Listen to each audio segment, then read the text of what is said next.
short duration discussion.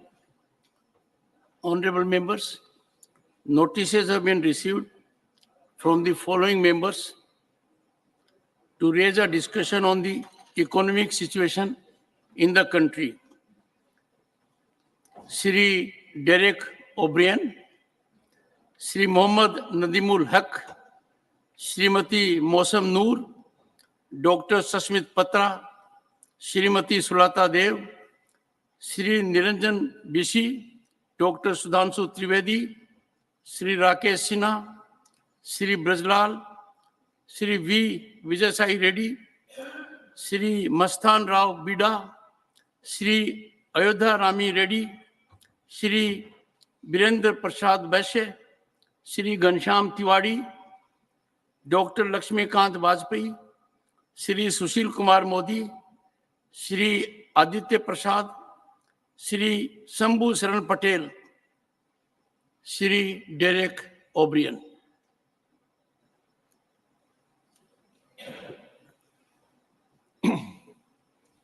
Thank you very much, sir, for allowing this discussion on an important subject to be taken up. Sir, a short duration discussion is a time where opposition MPs get a chance to express ourselves. And we thank you not only for taking this discussion up, sir, because there is a tradition here to take one short duration discussion every week.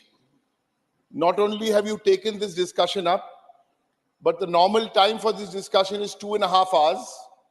And I've just noted that it's actually been expanded to 4 hours. So we appreciate that. And if this short duration discussion on an issue which is primarily put up by members of the opposition and of course, and of the treasury benches. So I think it will go a long way in having a house running. You wanted to run 100% without any disruption. Let me, on behalf of my party, the Trinamool Congress, and I'm sure many of my colleagues from other parties on this side share the view, not 100%, sir. Till 22nd December, we'll make it run for 102%.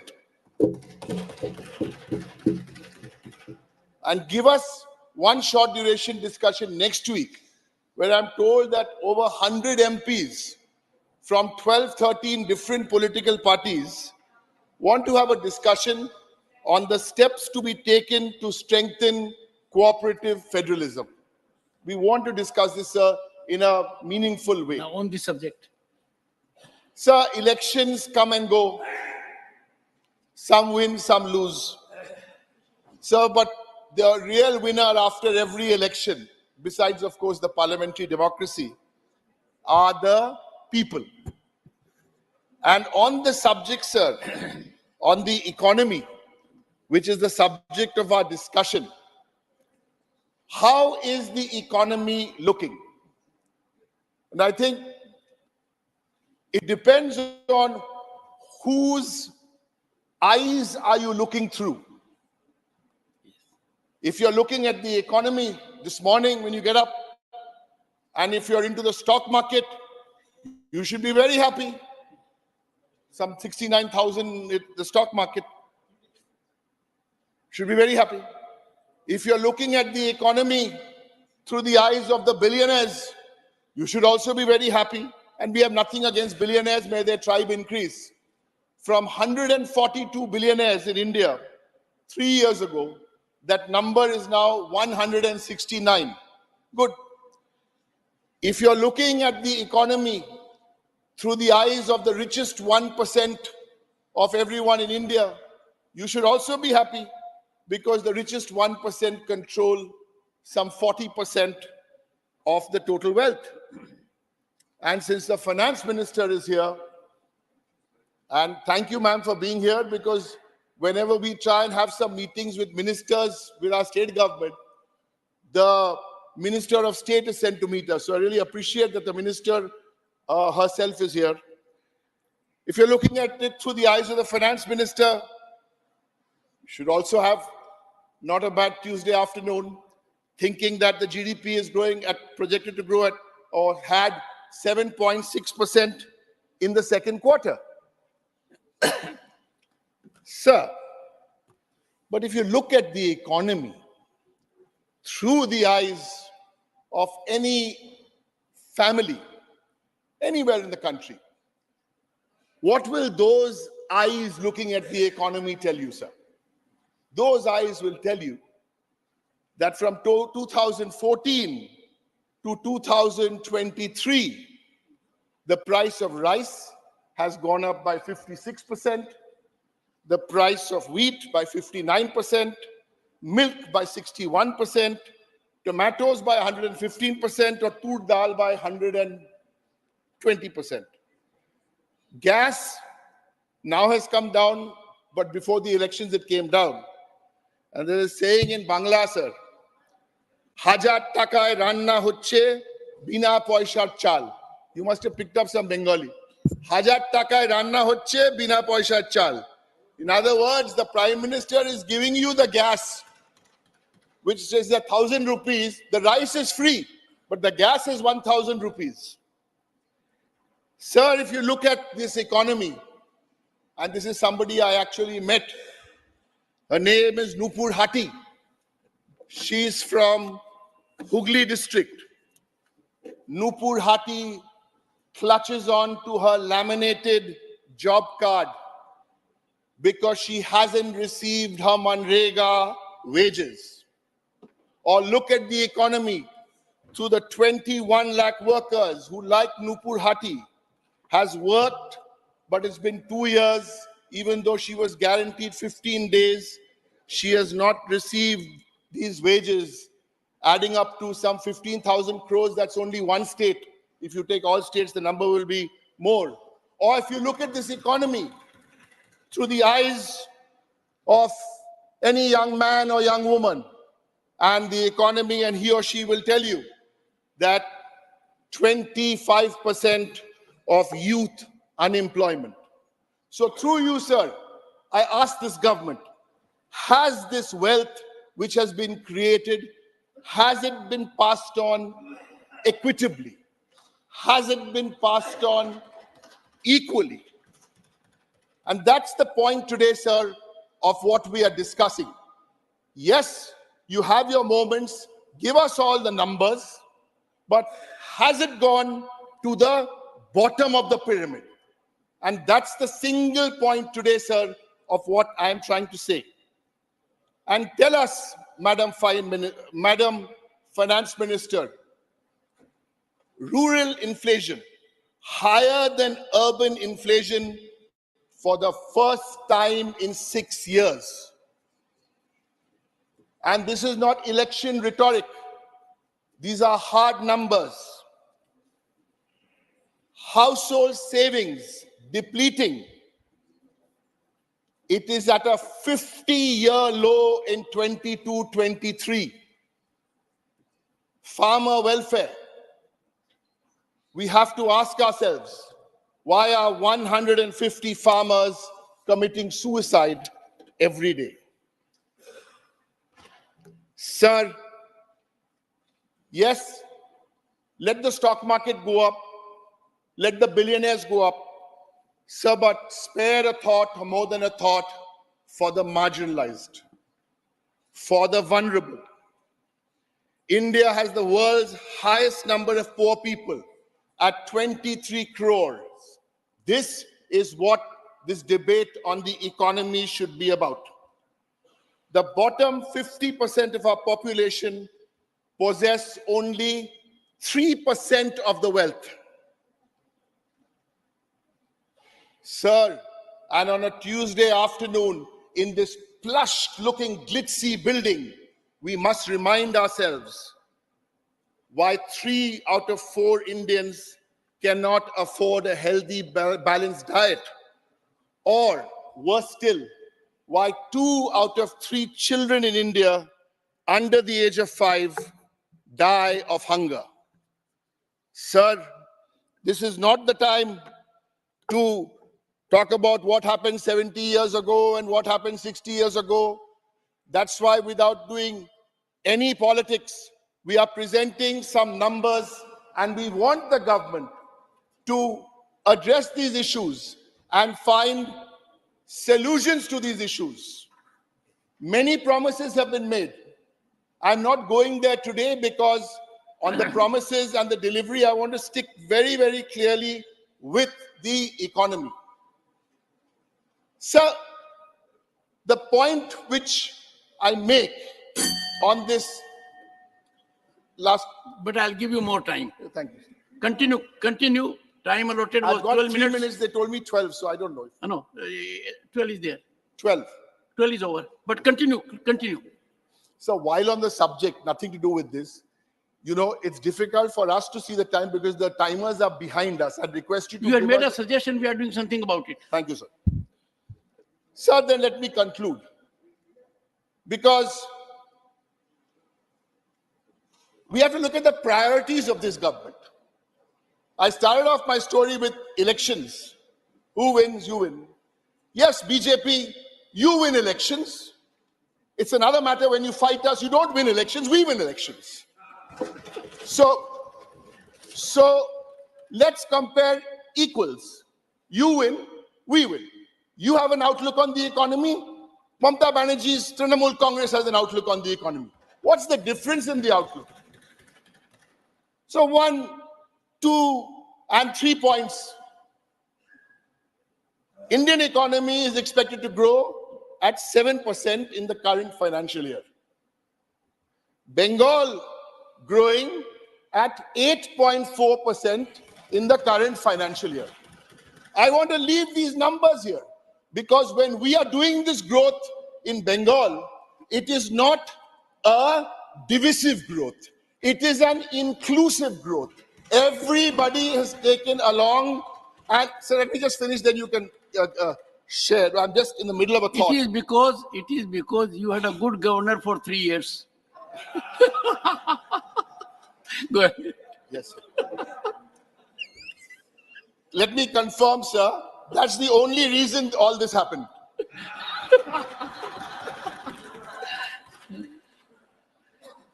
I only don't want to add 3 points. So I gave you the growth number. I want to take one other number of one social sector view. On our view, the Trinamool view, because they win and we win, and the BJP view. And I'll give you one more economic number, sir, then I'll give you the social sector. On the All India Index of Industrial Production, the national average 22-23 is 5%, and Bengal's growth on this has been 8%. So this is the economy. And I'll end with one more example. As I said, it's just one example on the outlook. You have your Beti Bachao program. And in the outreach for that program, about 80% of your budget for the program is for publicity and advertising. My question is, will this government and the answer tell us how many women's lives were actually touched by this program? In Bengal, which the United Nations acknowledged, we have a program called Kanyashree. If you ask me how many lives were touched, I will give you an exact number. 78 lakh women benefited. Sir, I'll conclude by saying that yes, you win, we win. You have a view on the economy. We have a different view on the economy. And there's even another very, very big difference between who you are and who we are, because we also believe that no one can worship God either in a mosque or in a church or in a big temple, or love his neighbor on an empty stomach. Thank you, sir. Honorable members, I now call upon the members whose names have been received for participation in the discussion.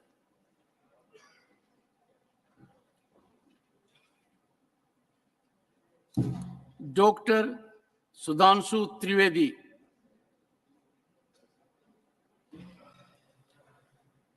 25 minutes. Dr. Trivedi, 25 minutes. Your time starts there. Go ahead. माननीय सभापति महोदय, आज हम देश के आर्थिक विषय के ऊपर विचार करने के लिए इस सदन में एकत्र हैं और मैं आशा करता हूं कि अर्थ के इस विषय के ऊपर सार्थक चर्चा से कोई सार्थक निष्कर्ष तो हमें अधिक बेहतर और सार्थक पक्ष नजर आएगा। मैं अपने सम्मानित सदस्यों का ध्यान आकर्षित करना चाहता हूं कि इस समय जो ग्रोथ रेट अवेलेबल है, जिसका सोर्स है IMF वर्ल्ड इकोनॉमिक फोरम अक्टूबर 2013। मैं छोटे मोटे देशों की बात नहीं कर रहा हूं, सामान्य देशों की बात नहीं कर रहा हूं। अमेरिका की 1.5 है %, European union 1.2, Germany 0.9, France 1.3, Italy 1.7, Spain 1.7, Japan 1, England 0.6, Canada 1.6 और अदर एडवांस कंट्रीज 2.2 और इसमें भारत 6.3। अब ये अक्टूबर 2023 का है और इतना ही नहीं मान्यवर, चुनौतियां कितनी बड़ी हैं इससे समझना चाहिए कि अमेरिका में सिलिकॉन वैली बैंक और सिग्नेचर बैंक, दो बड़े बैंक डिफॉल्टर हो गए। चाइना में वहां की सबसे बड़ी रियल एस्टेट कंपनी एवरग्रांड डिफॉल्टर हो गई। यह सामान्य बात नहीं है। दुनिया के दो बड़े देशों में इतनी बड़ी आर्थिक चुनौतियां हैं और उनके बीच में से मैं विनम्रता से पूछना चाहता हूं, हमारे यहां क्या कोई ऐसी स्थिति का आपको कोई उदाहरण मिला है? यह दर्शाता है कि इन विपरीत परिस्थितियों में हम किस प्रकार से आगे जा रहे हैं। अभी माननीय डेरेक ओब्रायन जी ने जो बात कही थी मनरेगा के संदर्भ में, तो मैं ये भी जरूर स्मरण कराना चाहता हूं कि भारत सरकार ने जो जो जानकारियां मांगी थी वो भी किस रूप में पश्चिम बंगाल की सरकार ने दी है, वो भी सामने आ जाता तो और भी बेहतर था। अब मैं ये बताना चाहता हूं कि भारत के बारे में, जब अगर IMF ने कहा है कि इंडिया की प्रोजेक्टेड ग्रोथ रेट 11.5% होगी, चाइना की 8% हो सकती है, यूएस की 5.1, ये वर्ल्ड इकोनॉमी को लीड करेंगे। अर्थात अब हम वर्ल्ड इकोनॉमी के लीडर के रूप में उभर कर सामने आते जा रहे हैं। और ये क्यों हुआ है? ये इसलिए हुआ है कि माननीय प्रधानमंत्री श्री नरेंद्र मोदी जी ने पिछले 9 वर्षों में जिस प्रकार की व्यवस्थित नीतियां बनाई हैं। मुझे स्मरण है कि जब जनधन अकाउंट खोलने की बात आई थी तो उस समय बहुत से अधिकारी वर्ग और व्यवस्था का वर्ग ये मानने को तैयार ही नहीं था कि इतने जनधन अकाउंट खोले जा सकते हैं। आज 50 करोड़ से अधिक जनधन अकाउंट हैं और जिसमें सिर्फ धनवान लोगों के नहीं है, सामान्य लोगों के भी अकाउंट हैं, जिसमें डिपॉजिट अगर देखा जाए तो 51.5% ऑफ द फाइनेंशियल सेविंग है, पीएफ में 26% की फाइनेंशियल सेविंग है, इंश्योरेंस में 17% की फाइनेंशियल सेविंग है। अर्थात हमारा 94.8% सेविंग बिल्कुल सेफ सेक्टर में है। इस बात पे मुझे याद आता है मान्यवर, 2013 में मैं अमेरिका के दौरे पे गया था। तत्कालीन भाजपा के राष्ट्रीय अध्यक्ष और वर्तमान रक्षा मंत्री राजनाथ सिंह जी के नेतृत्व में एक प्रतिनिधि मंडल में भारत को लेकर एक बड़ा ग्लूमी एटमॉस्फेयर था। वहां पे लोग कहते थे the success story of India is over, मगर हम लोगों ने उन्हें आश्वस्त किया था the success story of India is not over, success story of India is waiting for Modi ji to come into power. और आज अगर हम देखें तो वो साफ दिखाई पड़ रहा है। और मैं ये भी बताना चाहता हूं कि केवल ऐसे नहीं हो रहा है। यदि हम इन आंकड़ों को गंभीरता से देखें तो पिछले समय के मुकाबले में अगर हमारे एक्टिव मोबाइल कनेक्शन जो पहले 93 करोड़ थे वो 110 करोड़ हुए हैं, तो मानी हुई बात है, इसमें बढ़ोतरी हुई है। अब यहां पर महत्वपूर्ण बात क्या है? पहले हम मोबाइल हैंडसेट का इंपोर्ट 78% करते थे, मोबाइल हैंडसेट का, अब 4% करते हैं। तो क्या ऐसा तो नहीं है कि अगर हम 4%, इसका मतलब हमारी कितनी इसमें फॉरेन की वैल्यू बची है? मोबाइल फोन एक्सपोर्ट में हम पहले 1500 करोड़ के आसपास थे, आज 90,000 करोड़ रुपए के आसपास है। अगर हम नंबर ऑफ ऑटोमोबाइल सेल देखें तो मैं ये भी विनम्रता से ध्यान दिलाना चाहता हूं, अब ये सर्वेक्षण भारत सरकार का नहीं है कि ऑटोमोबाइल मैन्युफैक्चरिंग में, ऑटोमोबाइल की होल्डिंग में हम दुनिया के तीसरे नंबर के देश बने हैं। 7.5 करोड़ परिवार भारत में ऐसे हैं जिनके पास कोई ना कोई एक ऑटोमोबाइल जरूर है, चाहे 2 व्हीलर हो या 4 व्हीलर हो। तो मानी बात है, वो 7.5 करोड़ कोई धनाढ्य करोड़पति अरबपति नहीं है। ये इक्विटेबल डिस्ट्रीब्यूशन ऑफ वेल्थ का जो प्रयास प्रधानमंत्री मोदी जी के नेतृत्व में हुआ है, ये उसका प्रमाण है।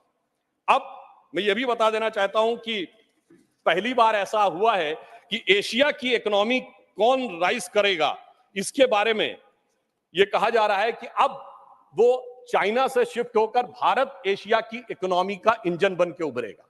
मैं एक और डाटा अभी बता देना चाहता हूं कि जो हमारे कंज्यूमर एसोसिएशन है उसने आंकड़ा दिया कि वर्तमान दीपावली का जो फेस्टिव सीजन गुजरा है और छठ का मिलाकर 4 लाख करोड़ रुपए की स्पेंडिंग हुई है, जिसमें छोटे सामान खरीदने से लेके घरेलू सामान खरीदने से लेके बर्तन सोना चांदी सारी चीजों में अगर 4 लाख करोड़ रुपए की स्पेंडिंग भारत की जनता ने की है तो कहीं ना कहीं ये अंधकार से निकलते हुए दीपावली के समान एक नई ज्योति के साथ भारत की अर्थव्यवस्था को ले जाने का एक संकेत भी दिखाता है। और मुझे यह भी याद आता है मान्यवर, जब मैं इंजीनियरिंग का छात्र था, एक दौर था जब भारत का 91 की बात कर रहा हूं, फॉरेन एक्सचेंज रिजर्व 1 बिलियन पे आ गया था।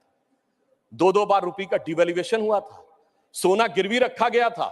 लोगों को याद होगा जुलाई अगस्त की बात, तो एक 91 की दिवाली थी, एक वो भी दिवाली थी जब उजड़ा हुआ गुलशन था, रोता हुआ माली था। एक ये भी दिवाली है जब महका हुआ गुलशन है और ज्योत निराली है, एक वो भी दिवाली थी, एक ये भी दिवाली।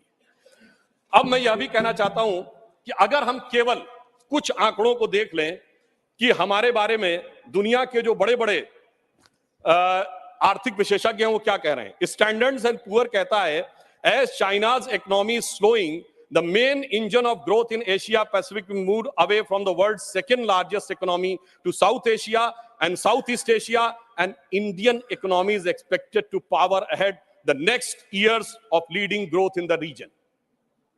मॉर्गन स्टैनली अपनी रिपोर्ट में कहता है, जो पहले कहता था, the famous Morgan Stanley report in January 2014, जिसमें उसने कहा था कि India has fallen into fragile 5। और the same Morgan and Stanley in October 2013 कहता है, describes India at its most preferred emerging market and increase its overweight stance in Indian equities. यानी वही जो कहता था कि हमारी अर्थव्यवस्था डूबने के कगार पे है, वो अर्थव्यवस्था अब हमारी उभरने के कगार पे उभरती हुई दिखाई पड़ रही है। Global economy is getting weaker and there are only a few bright spots such as US and India, says chief economist of the World Bank. A working paper released in April 2023 says, stacking up the benefits lessons from the Indian digital journey. इसका मुख्य कारण उन्होंने बताया है कि प्रधानमंत्री श्री मोदी जी के नेतृत्व में जो डिजिटल ट्रांसफॉर्मेशन हुआ है उसने भारत को एक नए स्वरूप में पहुंचाया है। और इसीलिए यह कहा है आईएमएफ ने कि इंडिया एक फास्टेस्ट ग्रोइंग इकोनॉमी के रूप में आगे बढ़ रहा है। और यह केवल ऐसे ही नहीं हुआ है। अगर आपने देखा कि लास्ट मंथ में फिच ने अपनी रेटिंग भारत की एक्सपेक्टेड ग्रोथ रेट 5.5 से बढ़ाकर 6.2 कर दी और चाइना की 5.2 से घटाकर 4.5 कर दी। इसीलिए मैं सिर्फ मेजर इकोनॉमी से कंपैरिजन कर रहा हूं। यह दर्शाता है कि दुनिया किस हालात में है और मोदी जी के नेतृत्व में हम किस हालात में हैं, इसे समझने की जरूरत है। और यह क्यों हुआ? क्योंकि हमारी वित्तीय नीतियां बहुत सार्थक और व्यवस्थित ढंग से आगे बढ़ी। सबसे ज्यादा इंफ्रास्ट्रक्चर अगर आप देखेंगे बजट में तो इंफ्रास्ट्रक्चर में हुआ। रेल, रोड, पोर्ट्स बने। गरीब कल्याण के लिए चाहे 80 करोड़ लोगों को कोविड के दौरान धन देने की जरूरत नहीं, मैंने कहा अनाज देने की जरूरत पड़ी। कई बार लोग प्रश्न करते हैं इसकी क्या जरूरत थी। मान्यवर, जब सप्लाई चेन्स खत्म हो गई थी, अगर आप किसी को पैसा दे देते तो वो चीज की व्यवस्था करता कहां से, इसलिए वो अनाज पहुंचाने की व्यवस्था थी। और अगर हम परचेजिंग मैनेजर इंडेक्स की बात करें तो अक्टूबर में 58.4 हुआ है, जो कि सर्विस सेक्टर में अगर हम देखें तो स्ट्रॉन्गेस्ट आउटपुट है पिछले 13 वर्षों में। मैन्युफैक्चरिंग सेक्टर में 28 कंसेक्यूटिव मंथ में वो बढ़ता हुआ 50.5 है अक्टूबर 2023 में। और डोमेस्टिक एयर ट्रैफिक में 11% की बढ़ोतरी हुई है अक्टूबर 2023 में। अब मैं अपने विपक्ष के सम्मानित सदस्यों के संज्ञान में लाना चाहता हूं, अगर एयर ट्रैफिक में बढ़ोतरी हो रही है तो मानी हुई बात है अर्थव्यवस्था में कुछ ना कुछ सुधार दिखाई पड़ रहा होगा। इसी कारण से यह दिखाई पड़ रहा है। सितंबर 2023 में जो इंडस्ट्रियल प्रोडक्शन है वो 5.8% की ग्रोथ के साथ लगातार ग्रोथ कर रहा है, जो अगस्त के अनुसार, अगस्त की तुलना से अगर पूरे देखें तो विगत 14 महीनों में सबसे अधिक है। अब अगर ओवरऑल एक्सपोर्ट देखें तो अक्टूबर में 9.43% ईयर ऑन ईयर बेसिस के ऊपर बढ़ा हुआ है, जो $62.26 बिलियन के आसपास पहुंचा है। सर्विसेज ट्रेड सरप्लस एक्सपोर्ट में हम 22% की वृद्धि करते हुए दिखाई पड़ रहे हैं। अक्टूबर 2023 का डाटा है। परंतु हम आए किस चुनौती से, यह भी ध्यान रखना चाहिए। बैंकिंग सेक्टर में एक बहुत बड़ी चुनौती थी। वो चुनौती यह थी कि उस जमाने में जितने नॉन परफॉर्मिंग एसेट्स थे, बैंकों को जो लोन दिए गए थे, वो हमारे लिए एक बहुत बड़ी चुनौती थी और एनपीए 2014-15 के टाइम में बहुत तेज गति से आगे बढ़ रहा था। अब आईएमएफ प्रोजेक्ट करता है कि इंडिया की ग्रोथ भी आगे बढ़ रही है, हमारा बैंकिंग सेक्टर काफी बेहतर तरीके से आगे बढ़ता हुआ दिखाई पड़ रहा। मैं इस संदर्भ में कोट करना चाहता हूं, मान्यवर, ये मैं नहीं कह रहा हूं, पिछली सरकार, बाद में हमारी सरकार में भी रहे, 2018 में अपने एक साक्षात्कार में रघुराम राजन जी ने कहा था, non performing assets bomb on Modi one regime, even though the Rajan said that the lending banks of 2006 to 8 was the origin of the bad loans which was in the UPA government. ये रघुराम राजन जी ने कहा कि 2006 से 8 के बीच में जो bad loans दिए गए उसके लिए भले ही आज, और ये नवंबर 2018 को उन्होंने एक साक्षात्कार दिया है, उसमें आया है। इसलिए हमने आज स्थिति ये की कि जन जन तक उस धन को पहुंचाया, उसको सुरक्षित किया और जन कल्याणकारी कार्यों में उसको स्थापित करने का प्रयास किया। और आज आप देखिए, पब्लिक सेक्टर बैंक्स ने 1 लाख करोड़ रुपए का रिकॉर्ड प्रॉफिट अर्जित किया है फाइनेंशियल ईयर 2022 और 23 में। यानी कहां वो बैड लोन्स पे दबे जा रहे थे और कहां वो रिकॉर्ड प्रॉफिट करते हुए नजर आ रहे हैं। और state bank of India, SBI, जिसके बारे में भी मात्र चंद महीने पहले की तो बात है, जो कहा जाता था कि साहब ये खराब हो गया, डूब गया, वगैरह वगैरह, आज स्थिति यह है कि SBI has become the most profitable company in the India and as per the recent quarterly result in quarter first of 2033-34, SBI has earned a profit of 18,537 crores. यानी ये जो है प्राइवेट और सरकारी दोनों के हिसाब से ये सबसे अधिक आया है। और कहां हम कर्ज के अंधेरे में डूबे थे और आज मोदी जी ने उसे कर्ज के अंधेरे से निकालकर बैंकिंग व्यवस्था को जन कल्याण के सवेरे तक लाने में सफलता हासिल की है। और अगर हम पिछले समय में देखें तो ट्विन बैलेंस शीट जो बैंक्स एडॉप्ट करते थे वो अपने आप में एक समस्या थी, परंतु वित्त मंत्री जी के नेतृत्व में जिस प्रकार के प्रावधानों में परिवर्तन किया गया, उस कारण से अब ये ट्विन बैलेंस शीट एक नए समाधान के रूप में आगे बढ़ रही है। आज अगर देखा जाए तो हम 2 लाख करोड़ रुपए के वर्थ के इलेक्ट्रॉनिक मैन्युफैक्चरर एक्सपोर्ट कर रहे हैं। अब भारत 1500 से अधिक ग्लोबल कैपेसिटी सेंटर्स का केंद्र बनता जा रहा है। नाउ मैं ये कोट करना चाहता हूं कि India is the most preferred location for shared global services, ये डेलॉयट ने 2003 में कहा है। और हमारी सरकार ने कुछ महत्वपूर्ण निर्णय लिए, जैसे रेट्रोस्पेक्टिव टैक्सेस को रिपील किया। रेट्रोस्पेक्टिव टैक्सेस के कारण जो एक अनसर्टेनिटी बनी रहती थी अर्थव्यवस्था को लेकर, वो समाप्त हुई। और जहां तक गरीबी और पॉवर्टी की बात करते हैं तो यूएनडीपी की 2022 की रिपोर्ट को मैं कोट करता हूं, the relative reduction from 2015-16 to 2019-21 was faster. It is 11.9% year as compared to the previous time. यानी मोदी जी की सरकार आने के बाद गरीबी उन्मूलन बहुत तेज गति से हुआ। ये यूएनडीपी की रिपोर्ट कह रही है, ये हम नहीं कह रहे हैं। और आईएमएफ का ये कहना है कि extreme poverty was maintain below 1% in 2022 because of प्रधानमंत्री गरीब कल्याण योजना। यानी वो साफ मान रहे हैं कि प्रधानमंत्री जी ने जो योजना बनाई उस कारण से, जिसको हम गंभीर कहते हैं, गंभीर गरीबी कहते हैं, वो 1% से नीचे पे आई है। अब आईएमएफ की चीफ क्रिस्टिना जॉर्जिएवा ने अभी कहा है, एक साल पहले उन्होंने कहा, India deserve to be called the bright spot and otherwise the dark horizon because it has been the fast growing economy even during this difficult time. And most importantly, this growth is underpinned by structural reforms. यानी IMF chief ये बात की तस्दीक कर रही हैं कि मोदी जी के नेतृत्व में जो आधारभूत संरचनागत परिवर्तन हुए, उसी कारण से भारत एक ब्राइट स्पॉट के रूप में उभरता हुआ दिखाई पड़ रहा है। और जो इन्फ्लेशनरी प्रेशर्स हैं, उसको देखते हुए भारत ने तुलनात्मक दृष्टि से महंगाई पर सबसे बेहतर नियंत्रण पाने में सफलता हासिल की है। ये कौन कह रहा है? ये कह रहे हैं mister Noel Quinn, who is a group chief executive of the HSBC, और ये उन्होंने 2022 में कहा। मैंने इसीलिए सिर्फ वो बातें कोट करने का प्रयास किया जिनके के द्वारा यह समझा जा सके कि किस प्रकार से अर्थव्यवस्था की इन चुनौतियों में हम क्रमशः आगे बढ़ रहे हैं। और मैं यह भी एक बात बताना चाहूंगा कि भारत की अर्थव्यवस्था अपने आप में किस प्रकार से आगे बढ़ रही है। मैं एक कोट करना चाहता हूं, एक नोबेल प्राइज विनर हैं, स्टैनफोर्ड यूनिवर्सिटी के professor, his name is Michael Spence, जिन्होंने 2022 में कहा, quote, the global economy is undergoing a regime change today.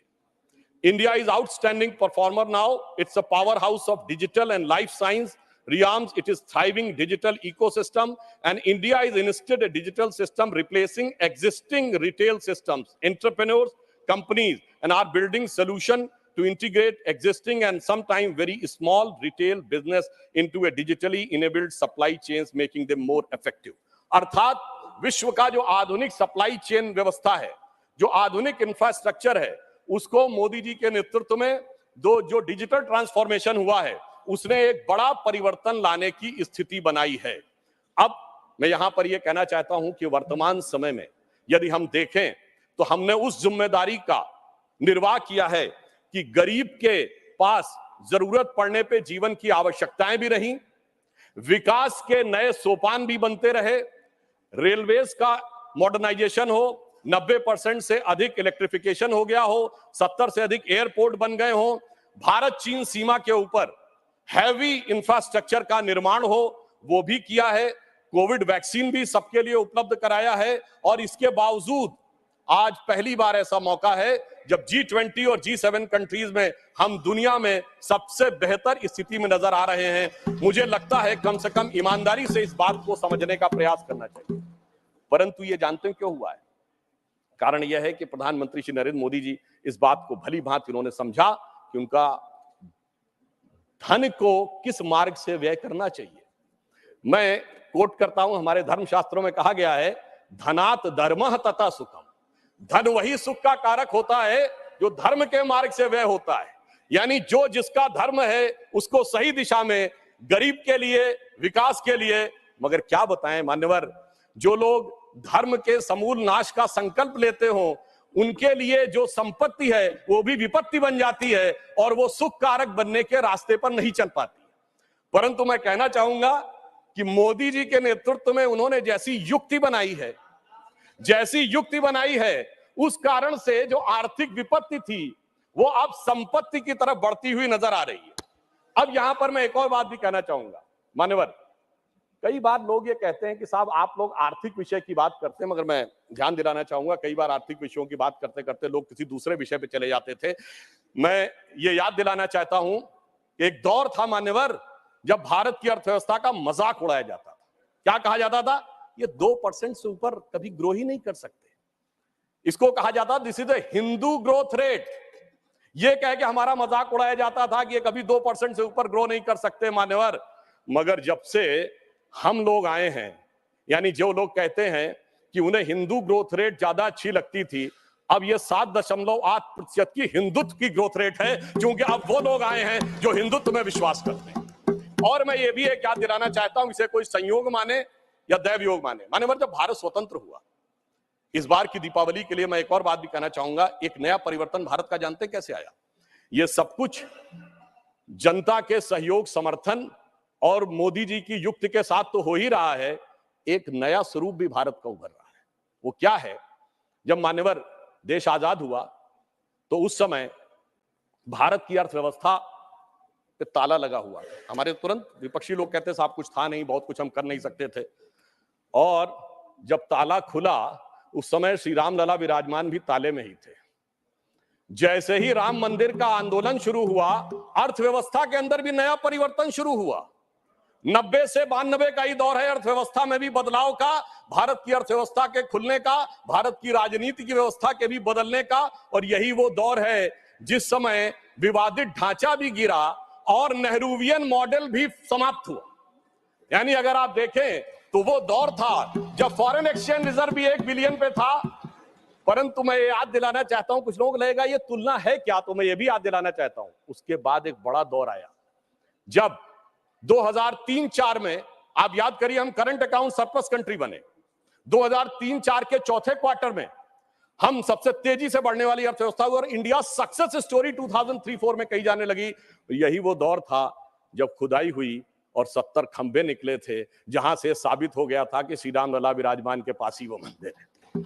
अब आप आइए साहब, उसके बाद 2019 में जब जजमेंट आया तो तब 1 बिलियन था, जब खंबे निकले तो फॉरेन एक्सचेंज रिजर्व 100 बिलियन था, अब मोदी जी के नेतृत्व में 500 बिलियन पहुंच गया। और इतना ही नहीं मान्यवर, अब जब राम मंदिर बनने जा रहा है तो हम 5वीं बड़ी अर्थव्यवस्था है, चौथे बड़े स्टॉक एक्सचेंज है, तीसरे बड़े ऑटोमोबाइल मैन्युफैक्चरर हैं, दूसरे बड़े मोबाइल के मैन्युफैक्चरर हैं, इंफ्रास्ट्रक्चर में इन्वेस्ट करने वाले हम नंबर 1 के देश हैं और चांद के छूते कोने को छूने वाले देश भी बन गए।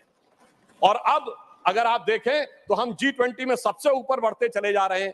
ये कह के मैं सिर्फ ये बताना चाहता हूं, कुछ ऐसे संयोग होते हैं जिनको देखने के लिए एक अलग दृष्टि चाहिए, जिसके लिए रामचरितमानस में एक चौपाई है कि सुमति कुमति सबके उर रहाई, यानी अच्छी मति और बुरी मति सबके मन में रहती है। नाथ पुराण निगम यह कहीं, ये पुराण और उपनिषद ये बताते हैं। और जहां सुमति तहां संपत्ति नाना, जहां कुमति तहां विपत्ति निधाना।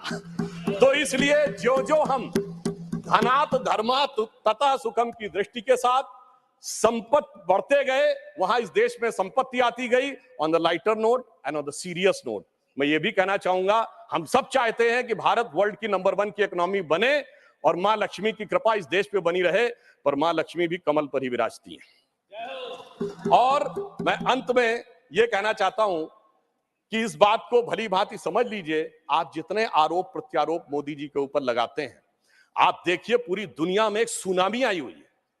चाइना अमेरिका जैसे देश जूझ रहे हैं। ब्रिटेन में यह कहा जाता है कि जब जाड़े का मौसम आ गया है कि they have hardly money either to heat और टू ईट, यानी या तो खा लो या बिजली का बिल पेमेंट कर लो। उस दौर में मैं अगल बगल वालों की बात नहीं कर रहा हूं कि श्रीलंका और पाकिस्तान में क्या हो गया। जनाब, हमारा कैप्टन कितनी कुशलता के साथ इस सुनामी से भरी लहरों में लेके जा रहा है, मगर क्या कह रहे हैं विपक्ष वाले, अरे अगल बगल के पलटे जहाजों को मत देखो, दूर दराज के डहते जहाजों को मत देखो, ये जहाज के अंदर मुझे कुछ हिचकोले क्यों नजर आ रहे हैं उसके ऊपर देखो। तो मैं उनके लिए कहना चाहूंगा अपनी सरकार की तरफ से, और देखिए ये भी एक संयोग है, जब मैंने राम मंदिर की बात कही, संयोग से इस समय हमारी वित्त मंत्री जी के नाम में भी सीता भी है, रमण भी है और निर्मल भी है, यानी नई दिशा में आगे बढ़ रहे हैं। तो हम मोदी जी की तरफ से आपको एक लाइन कहना चाहेंगे अर्थव्यवस्था पे, जो आप लोग कहते हैं कि हमें इल्जाम मत दीजिए, बहुत अफसोस होता है। हमें इल्जाम मत दीजिए, बहुत अफसोस होता है। बड़ी तरकीब से कश्ती यहां तक लेके आए हैं, बदल देते हैं हम दरिया की लहरें अपनी हिम्मत से, आंधियों में भी अक्सर चिराग हमने जलाए। और फिर मैं एक बिंदु और कहकर, एक पंक्ति और कह के बात को समाप्त करता हूं। G20 में जो लोगों ने देखा उससे बहुत साफ दिखाई पड़ रहा है कि अब हमारे साथी समझ पाए न समझ पाए, भारत की जनता उसे समझ रही है और वो उत्तरोत्तर उस दिशा में आगे आ रही है जो नए भारत का स्वप्न मोदी जी के नेतृत्व में साकार होता दिख रहा है। तो मैं ये कहता हूं कि स्वप्न देखा था कभी, वो आज हर धड़कन में है। हम अर्थव्यवस्था के जो स्वरूप में जा रहे हैं, स्वप्न देखा था कभी, वो आज हर धड़कन में है। एक नया भारत बनाने का इरादा मन में है और बढ़ रहे हैं हम प्रगति की ओर, उस रफ्तार से कर रहा है विश्व भी हमको नमन उस पार से। धन्यवाद।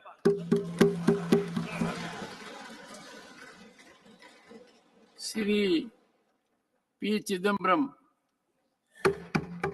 Sir, 10 minutes. Thank you, sir. More than enough. So after listening to the learned professor of Lucknow University, I'm sure that all of us are convinced that Amrit Kal has begun. And by going the number of times he was applauded by the treasury benches,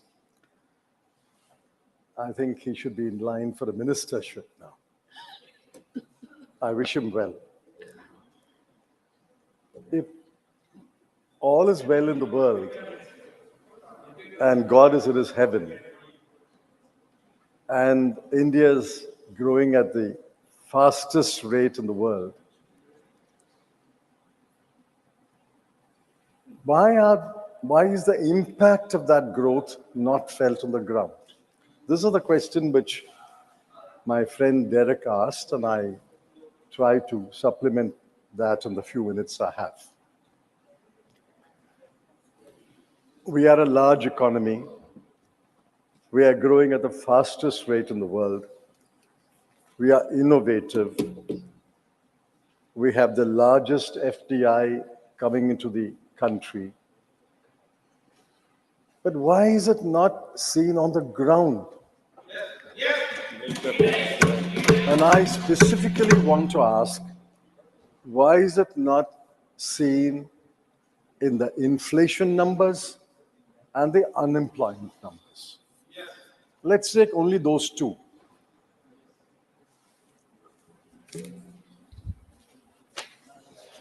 Now, what are the unemployment numbers? And I'm going by official numbers. The government doesn't like the CMIE numbers, so we'll avoid the CMIE numbers. Mercifully, the BJP no longer talks about 2 crore jobs being created every year. Thank you for small mercies that you're not making these tall claims. That's one of the election jumlas. I didn't know the word jumla unless I heard it first from the Honorable Home Minister. Now let's focus on a few numbers. This is official numbers of the periodic labor survey.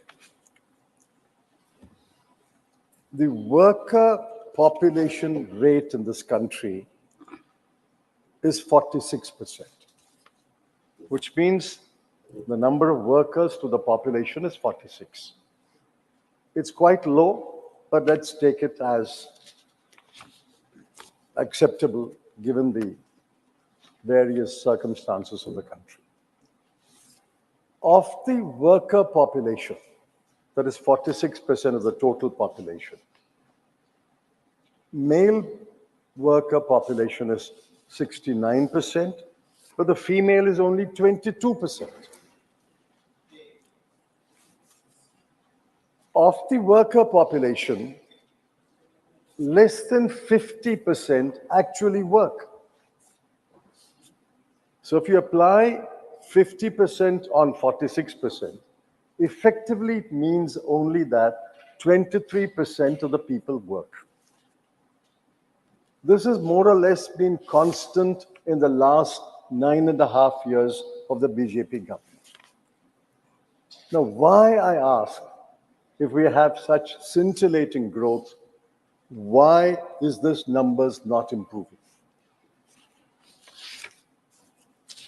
Now, my learned friend Derek O'Brien gave the numbers.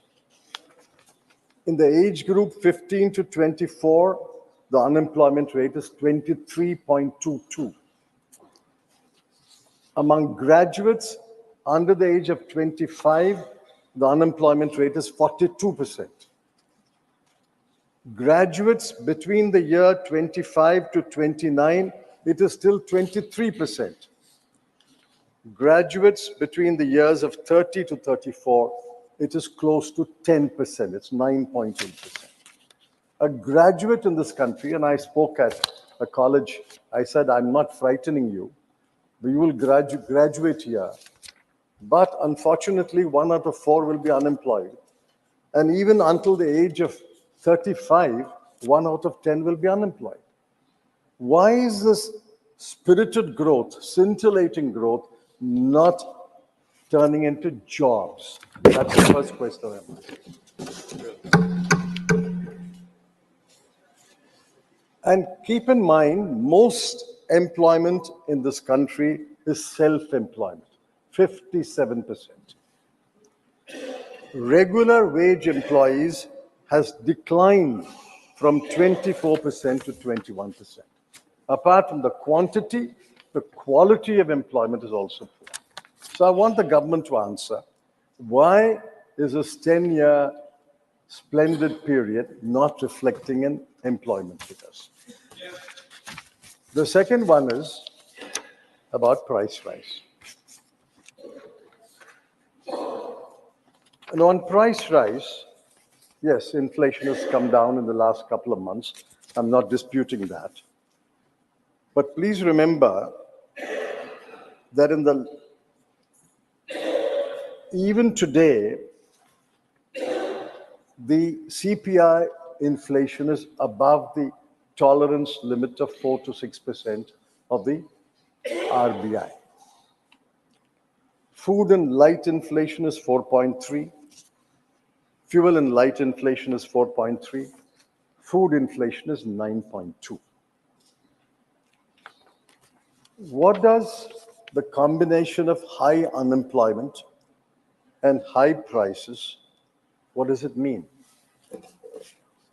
It means that, and I think Derek hinted at that, it means that there is a cut, the impact will be felt in the cut in domestic consumption, cut in household consumption.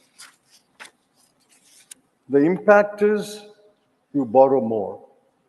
Credit growth is driven in this country, according to the RBI, on personal loans and gold loans.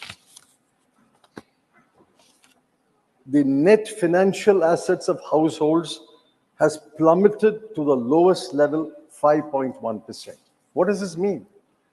It means that people are consuming less, people are borrowing more, they are liquidating their household assets and savings, and the net financial savings has come down to a historical low, a 50-year low of 5.1%.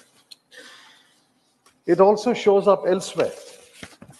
It shows up, for example, in matters like child malnutrition. I'll just give you the numbers of child malnutrition, and are shocking numbers. They're shocking numbers of child malnutrition. Today, among children, you will find that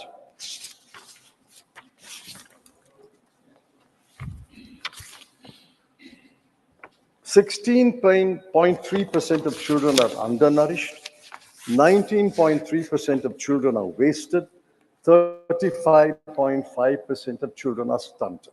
It shows up again in the food that the children get. And add to that Derek's numbers, under the age of 5, so many people die because of hunger. Why is it not showing up in consumption? It also shows up in education. Their mental growth. Today, in a class 8, only 70% of the children can read a class 2 text. And only 45% of children can do basic arithmetic. In class 8, you can't do basic arithmetic, you can't read a class 2 text. So ultimately, the question is, who is this government for? Is it for the poor, or is its policy so skewed that it is favor of the rich? The numbers are undisputed. I have not seen a single government spokesman dispute these numbers. 23 crore people of India are poor when the poverty bar is very low. Poverty bar is 1,286 rupees per month per person in urban areas and 1,089 rupees per month per person in rural areas. With such a low poverty bar, 23 crore people are poor. And it shows up in inequality. The bottom 50% owns 3% of national wealth and gets 13% of the national income. And the top 5% owns 60% of national wealth, and top 1% holds 22% of the national income. So ultimately, this growth is unacceptable. This kind of growth is unacceptable. We need more balanced growth. But then I end with the final question that I've been asking the government for many, many months, for which I have not got an answer. I hope I will get an answer today. In 91-92, India's GDP was 25 lakh crore. In 12 years, in 2003-4, it doubled to 50 lakh crore, doubled. In 10 years, under UPA, it doubled to 100 lakh crore, 25 to 50 to 100. I ask one simple question. If you are growing at such a fast rate, such a record-breaking rate, will you 100 lakh crore? The finance minister, honorable finance minister knows the answer. I know the answer. You know the answer. But I want the honorable finance minister, want the honorable finance minister to say The answer whether the is economy, the answer is known to the finance minister, the former finance minister. I'm out of it. whether the GDP will double in their Amrit Kal period under the NDA government. Will it grow to 200 lakh crore by March 2024? And I want the honorable finance minister to answer that question. Thank you, sir. Dr. Kanimoji NVN Somu. Honorable Ma'am, Chairman, sir. 9 minutes. Yes, sir. Honorable Chairman, sir. I'm wondering the timing of the discussion on the economic situation in the country. In today's business, Hindu business headlines, we had a headline stating that Indian banks writes off rupees 10.6 lakh crore in 5 years, and 50% of that has been linked to the large corporates. This is how the corporates gets their freebies, is one thing which we have to make a note. The India's DGP crosses $4 trillion for the first time. Sir, there is no doubt the Indian economy is growing. India is set to outspace Japan and Germany shortly as the fastest growing economy in the country. And the government also claims that the GST collections has touched a record high, but always Tamil Nadu has got the brunt of not getting it back what we give it to the Indian government. But the pertinent question of whether the fruits of the GDP growth has reached the India's poor and lower middle class. No, the government has failed miserably in managing the economy. What is the use of boasting that India's foreign exchange reserves have increased? Indian economy grows faster than US economy with 7.6% GDP growth when 80% of the population is suffering in poverty. It's not a boon, it's a curse. US is 37.5 trillion economy with a population of 33 crore, but India's population is 142 crores. In terms of per capita GDP, India ranks 139th in the world, and India's external debt is 172 lakh crores. India has witnessed a surge in private debt, especially in the corporate and the household sectors, due to the easy credit availability and low interest rate. During the UPA's 10-year rule, only rupees 2.20 lakh crore was written off. For a kind information, as of now, the Indian banks have written off as rupees 10.6 lakh crore in the 5 years. However, this also possesses a risk of default and financial instability, especially if the income growth slows down or 6% of national income in 2019, up from 37% in 1980. Similarly, the top 10% of wealth holders owned 77% of total wealth in 2019, up from 66% in 2000. High inequality can lead to social unrest, political instability, and lower economic growth. Unemployment rate has touched 10%. The unemployment of youth aged between 18 to 25 is touched abnormally low to 25%. Only a very small percentage of people are lucky to get a regular employment in government and private companies. Sir, more than 40 lakh government jobs are vacant, and the government has promised to create 2 crore new jobs every year, could not fill even 10 lakh vacant jobs. Too much emphasis on privatization of government and public sector companies will destroy the social structure of the country. The reservation system followed in our country is indispensable for upholding social justice and removing inequality. Reservations are not provided in any private sector, and if the governments keep on privatizing the reservation system, will derail and the social justice and equitable distribution of wealth is under threat. Therefore, I urge the government to introduce a bill to provide reservation in the private sector before it sells everything. This government behaves like a good salesman, but not a good Samaritan. The economic disparity and the social inequality is witnessing a worst phase in independent India. When the world thrives on dollar economy, the continuous fall in the value of Indian rupee against US dollar can do a lot of bad than good. My senior colleagues in treasury benches criticized vehemently the then government's failure to provide a stable rupee in 2013. You have promised to people of India that when you come to power, you will stabilize the value of Indian rupee against US dollar and bring the value of one US dollar to rupees 40. What happened after your government captured the power in 2014 is a history known to everyone. Our Honorable Finance Minister has even said in public Indian rupee is falling, only US dollar is raising. This is a candid statement accepting the failure of the government to stabilize the value of Indian rupee against the US dollar.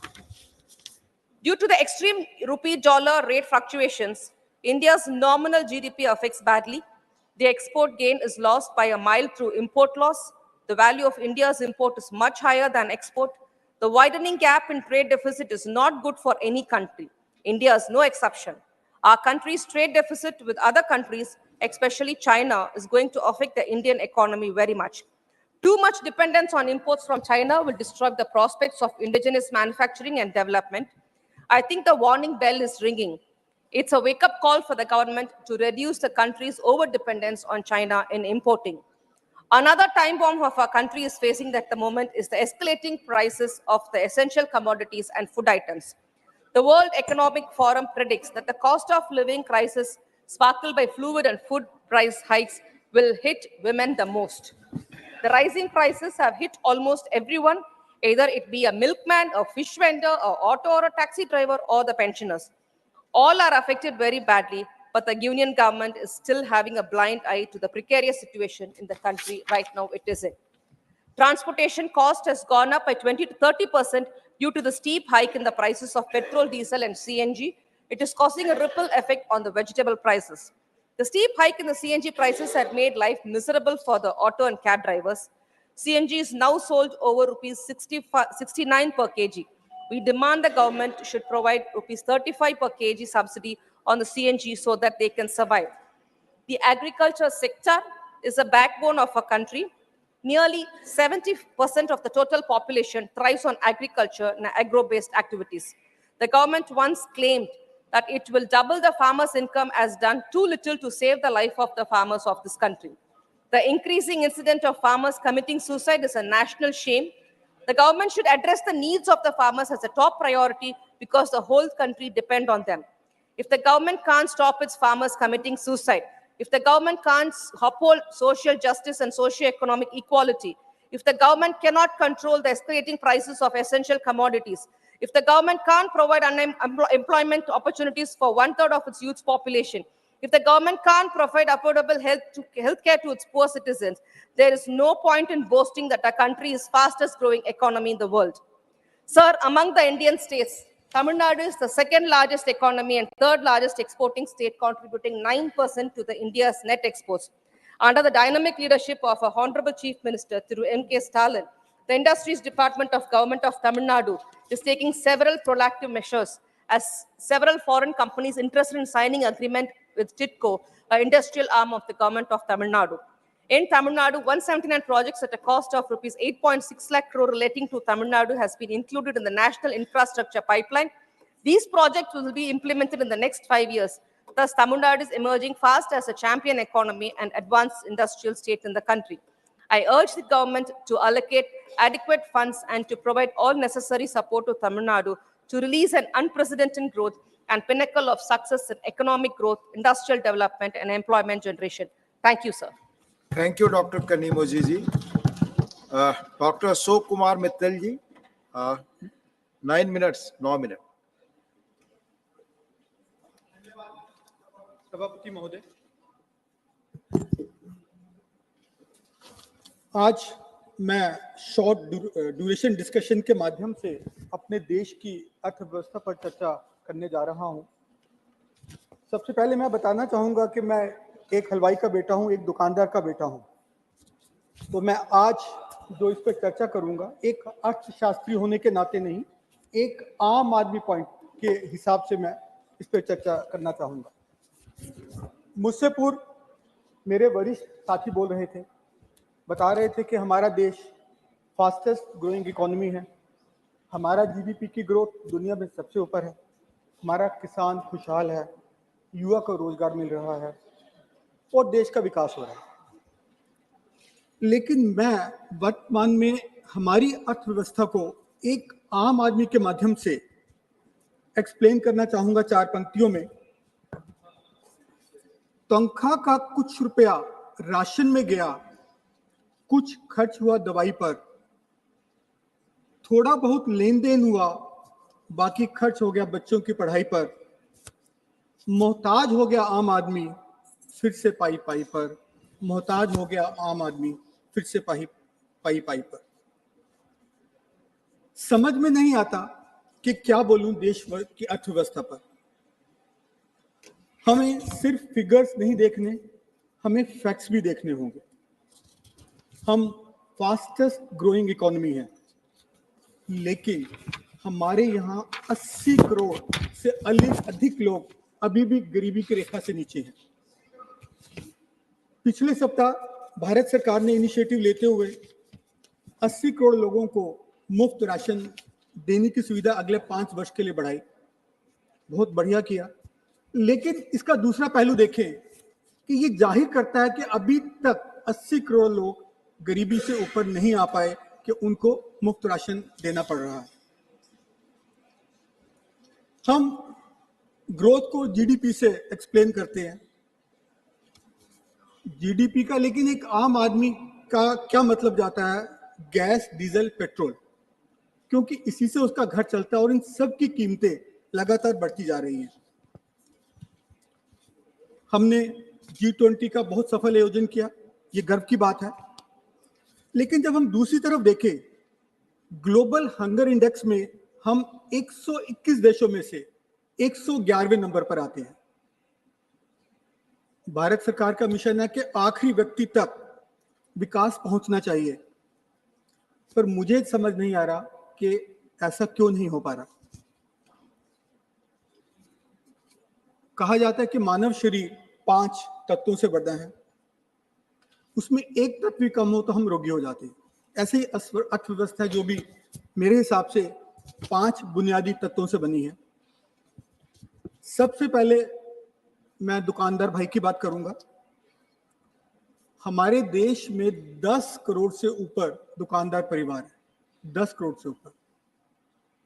उनके साथ साथ मैं एक self help group की बात करूंगा, जो हमारी 10 करोड़ से ऊपर महिलाएं, बहनें, माताएं सेल्फ ग्रुप चलाती हैं, 20 करोड़।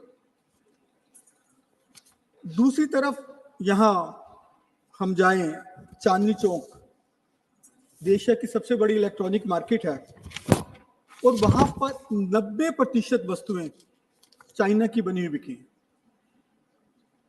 मुझे समझ नहीं आता कि मेक इन इंडिया में हम अभी तक क्यों पीछे हैं। सिंपल आंकड़े बताते हैं, भारत चाइना से 57.51 बिलियन का इंपोर्ट करता है और सिर्फ डॉलर 57 बिलियन डॉलर का इंपोर्ट करता है और सिर्फ 9 बिलियन डॉलर का एक्सपोर्ट करता है। तो मुझे समझ नहीं आता ये हमारी कैसी आत्मनिर्भरता है।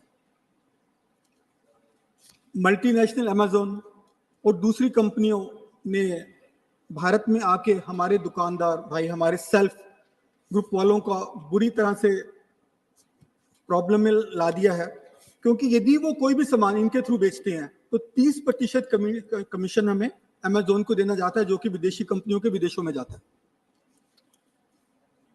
हमारा दूसरा तत्व है किसान भाई। हमारे भारत सरकार डायरेक्ट बेनिफिट स्कीम कर रही है और काफी कुछ कर रही है, बट दूसरी तरफ अभी कल ही होम मिनिस्ट्री ने नेशनल क्राइम रिकॉर्ड ब्यूरो के आंकड़े जारी किए और उसमें भारत में पिछले वर्ष 2022 में 1 करोड़ 70 लाख सुसाइड हुए, जिसमें से 50 से 60 हजार किसान भाइयों के या हमारे मजदूर भाइयों के थे। वो ऐसा क्यों हो रहा है, वो ऐसे क्यों मजबूर हो रहे हैं, आउटस्टैंडिंग लोन्स, इन सब बातों की वजह से। और हर एग्रीकल्चर हाउस होल्ड पर 74,00,00,000 रुपए का आउटस्टैंडिंग लोन है। तो मुझे लगता है ये एक चिंता का विषय है। हमारा तीसरा तत्व है हमारे युवा। हम यंग युवा, हमारे यहाँ यूथ है। डेमोग्राफिक डिविडेंड लग रहा है कहीं हमें डेमोग्रेटिक डिसास्टर ना बन जाए। उनके लिए हम रोजगार के उतने अवसर पूरे नहीं कर पा रहे। बेरोजगारी की सीमा बढ़ गई है, परसेंटेज बढ़ गई है, 8% हो गई है, और हमारे युवाओं को गलत तरीके से इम्पैक्ट कर रही है। और साथ साथ इसके हमारे इंटेलिजेंट लोग बाहर विदेशों में जा रहे हैं। अब मैं चौथे तत्व पर आऊंगा, मजदूर वर्ग। देश की अर्थव्यवस्था का मूल है, क्योंकि कोई भी प्रोडक्शन, कंस्ट्रक्शन का काम हमारे मजदूर भाई ही करते हैं।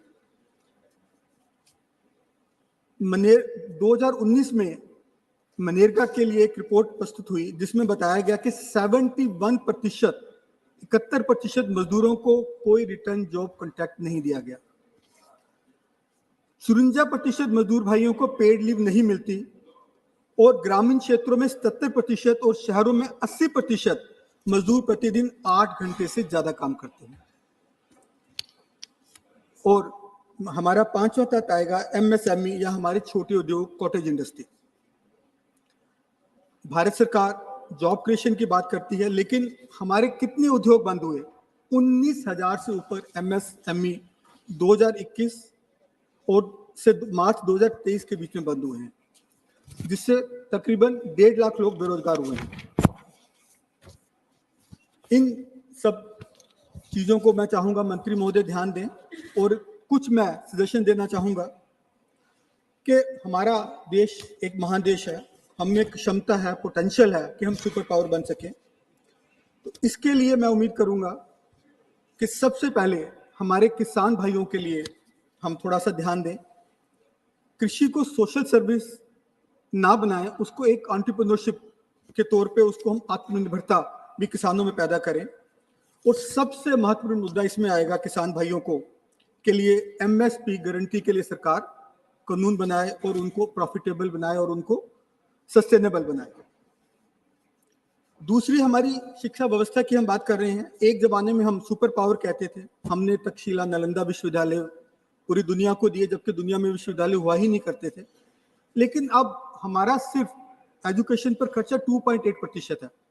तो मैं सरकार से निवेदन करूंगा कि इसको बढ़ाकर 5% किया जाए जीडीपी का। बाकी हमारे यहाँ इनइक्वालिटी है, उसमें यदि मैं चाहूंगा सरकार जो कैसे उसको डिवाइड कर सकती है अमीरों और गरीबों में, सो दैट जो सभी वर्ग को पूरा, जो देश की तरक्की का पूरा हिस्सा मिल सके। और अगली बात मैं चाहूंगा अपने दुकानदार भाइयों के लिए कि सरकार उनके लिए कानून लाए जिसमें सोशल सिक्योरिटी, वर्किंग कैपिटल और अन्य तरीके से हम उनकी सहायता दे सके। मैं उम्मीद करूंगा कि मंत्री जी इस पे पूरा ध्यान देंगे। और मैं अपनी बात एक दो पंक्तियों से खत्म करना चाहूंगा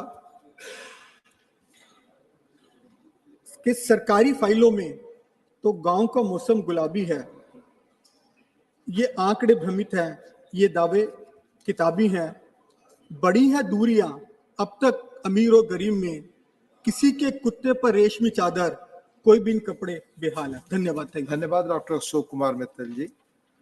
माननीय श्री सुजीत कुमार जी, माननीय Sujit Kumar. Thank you, Deputy Chairman, sir. Sir, at the outset, I would like to congratulate our countrymen because recently we reached the $4 trillion economy benchmark for the first time. And sir, we have become, it's well known that we have become the third largest economy by purchasing power parity index and the fifth largest economy by market exchange rate. Sir, we have amply demonstrated to the world our inherent strength facing the twin challenges of the Russia-Ukraine conflict and also the COVID challenges. Sir, we are all set to achieves between 6.2 to 6.5, 6.8. We can debate on the numbers, but very healthy growth numbers in FY 23-24. Fastest growing economy. Many speakers have already spoken about it. We are the fastest growing large economy in the world. And sir, we we also are very likely to become a $5 trillion economy by 2027. And sir, if sir, the dots are connected well, the economic dots are connected well, then we, by the end of the Amrit Kal, by end of 2047, we will be a developed economy as well. Sir, now this is possible, sir, if, as I said, we connect all the economic dots properly. But in my view, sir, there are three things that the government needs to focus on to achieve these goals and the vision. Sir, first and foremost, fulfilling the aspirations of our citizens, particularly our youth and women, and I'll elaborate on it at length. Secondly, sir, boosting the MSMEs. Sir, today, Honorable Member Lakshmikant Bajpayee also during 0 hour spoke about the need to protect and support our MSMEs. And sir, I'll second him. I cannot agree with him anymore. Sir, we need to strongly boost our MSMEs and give impetus to our job creation and entrepreneurship. And third and foremost, sir, is the need to focus on education, innovation, and R&D.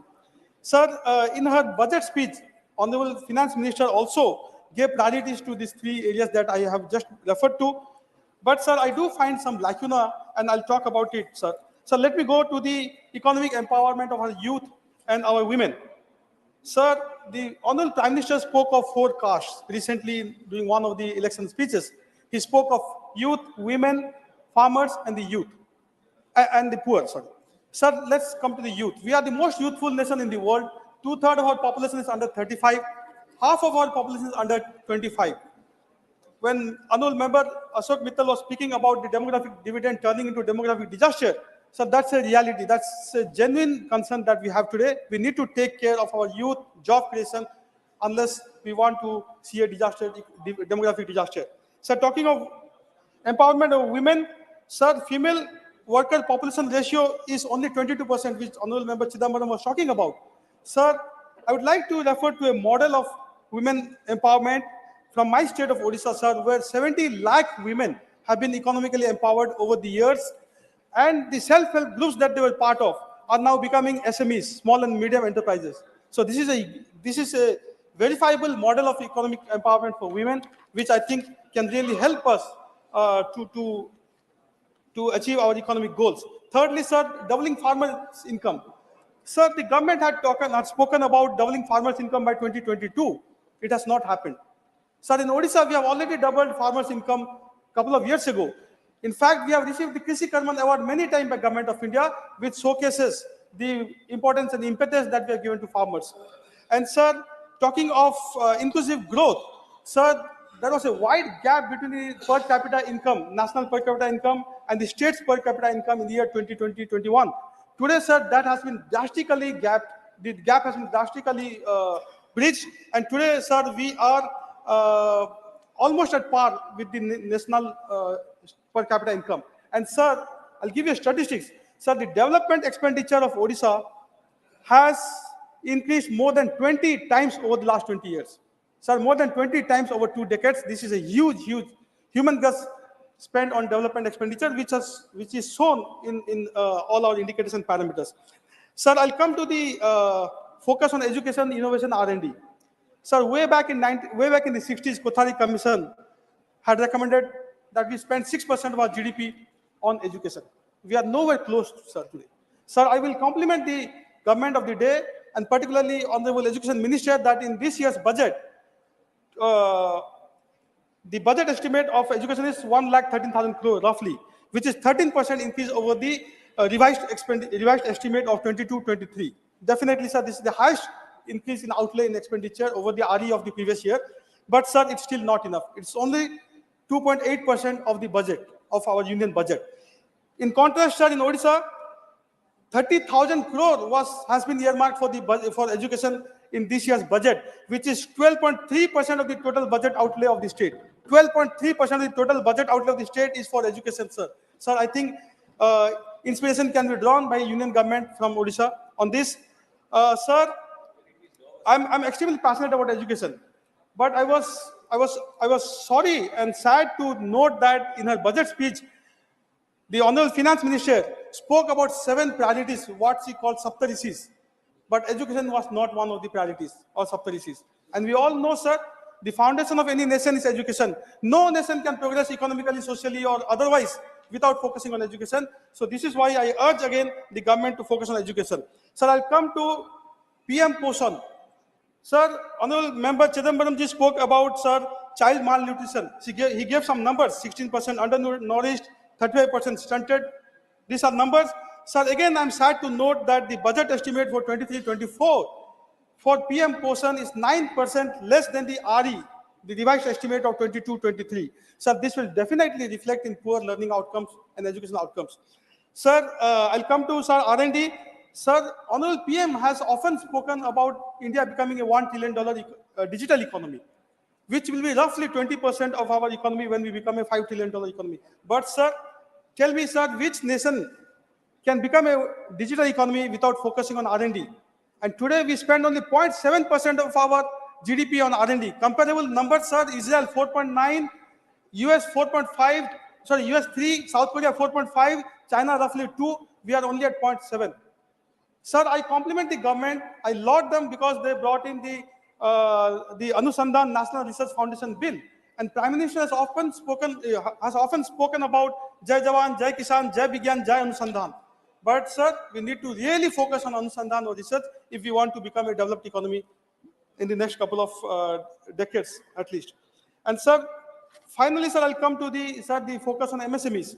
Sir, we are growing, no doubt, but it is not a job-led growth.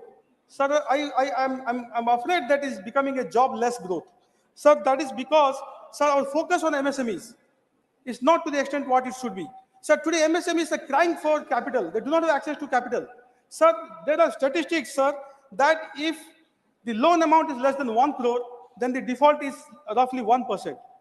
But if the loan amount is more than 100 crore, then the default is over 40%, sir. So who takes loans over 100 crores? It's the large enterprises. But the MSMEs take loan less than 1 crore and their default rate is less than 1%. But still, sir, we have not done justice to our MSMEs by giving them access to capital, by giving them access to technology. So, sir, I'll again urge the government, sir, MSMEs are the job creators of our country. They create wealth for the nation. They contribute 30% to our GDP. Sir, they roughly create 123 million jobs. Sir, that is roughly 12 crore jobs. Still, we are neglecting our MSMEs. Sir, if we have to really focus on the economy, then we need to focus on the MSMEs because, sir, and sir, finally, sir, since you have, sir, since my time is over, sir, I'll just conclude by saying that, sir, India, that is Bharat, is a union of states. So if we have to grow socially and economically, then we need to take the states along. And this is why, sir, my Honorable Chief Minister, Sri Naveen Patnaik, has always believed in the philosophy of cooperative federalism. Sir, for him, empowering the 4.5 crore Odias socially and economically has been his highest duty. And this is why, sir, he has been appealing in various forums through the parliament and otherwise that, sir, we need support from the government of India Honorable Sujit Kumar to better our tele density, to better our railway density, to have, sir, more funds which we are Please conclude. Please conclude. Sir, I'm concluding, sir. So this is what. Thank sir, you. the Honorable PM has spoken about Purvodaya, which is rise of the East. Sir, how can we have Purvodaya unless, sir, states like Odisha are supported economically by Government of India by, sir, giving us the funds that are due to us, by, sir, giving us the tele density, the highways, the banking facilities that we, sir, badly need. Thank you. माननीय Shri V Vijay Sai Reddy ji. Deputy Chairman, sir, thank you very much. And I also thank my party president and Honorable Chief Minister of Andhra Pradesh, Y. Jagan Mohan Reddy Garu, for giving me an opportunity to speak on this particular subject, sir. Sir, for the last 10 years, India has been on the brink of massive economic transformation, which the opposition is not in a position to realize. Sir, for the last 10 years, again, we have grown from being 10th highest GDP to 5th highest GDP in the world, which my colleague, Honorable former Finance Minister Chidambaram couldn't realize it. Sir, in the next 5 years, under the leadership of Modi ji, we are poised to become third largest economy in the world, crossing 5 trillion mark. Please, please. माननीय जयराम जी बैठकर बात नहीं, please you speak to the chair. Sir, Deputy Chairman, sir. India continues to retain its fast-growing economy status even in the face of global economic slowdown. And we have faced the COVID situation. Even during COVID situation, there is no economic stride, and it continues to grow in the economy. Sir, last year, our GDP growth stood at massive 7.2%, which was twice the average of emerging market economies. And our Honorable former Finance Minister extensively spoke about the GDP. And he was all along talking negative about the GDP, and he couldn't realize that there is a growth. And currently, we have surpassed the market expectations and registered a 7.6% growth during second quarter of this current 2023-24. Sir, and coming to the tax collections, which the opposition has to realize the importance. There is a significant growth in the tax collections that has become the norm, and this has fueled the economic growth, sir. Sir, within 10 years, the direct tax collections have increased by 160%, and from 6.4 lakh crore in 2013-14 to 16.6 lakh crore in financial year 2022-23. Sir, this year, this 6 months from April to September, tax collections increased by 18%. Sir, till now, the GST collections, now up to this direct taxes and then indirect taxes, till now, GST collections for this financial year stands at 13.3 lakh crore, averaging 1.66 lakh crore monthly. This is whopping 12% hike over the last year. The increase in tax collections without substantial tax hikes goes to show that the government efficiency in improving our tax compliance and expanding the tax base. Sir, even there is no applaud from the treasury benches. Opposition, I'm very sure they will not applaud. Sir, coming to the digital payments. Please. India continues to dominate the digital payment landscape. Sir, we recorded 89 million digital transactions in 2022, which is more than 4 leading countries combined together.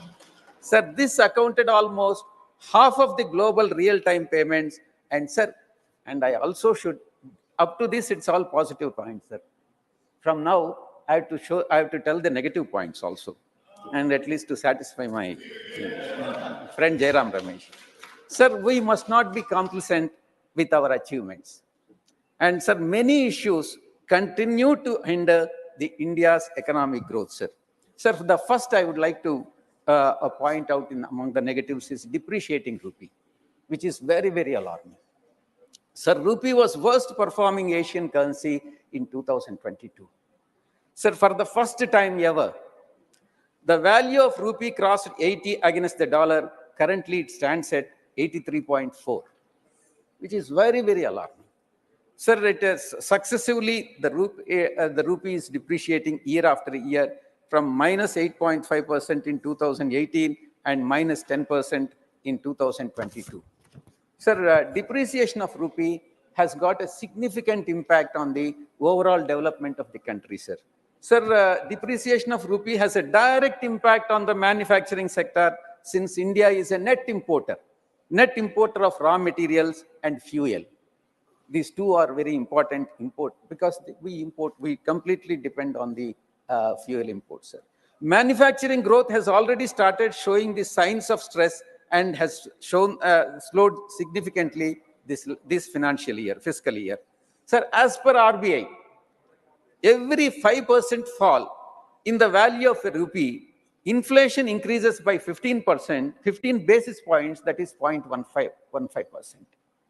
Sir, foreign investors this has another effect of depreciating the rupee, sir.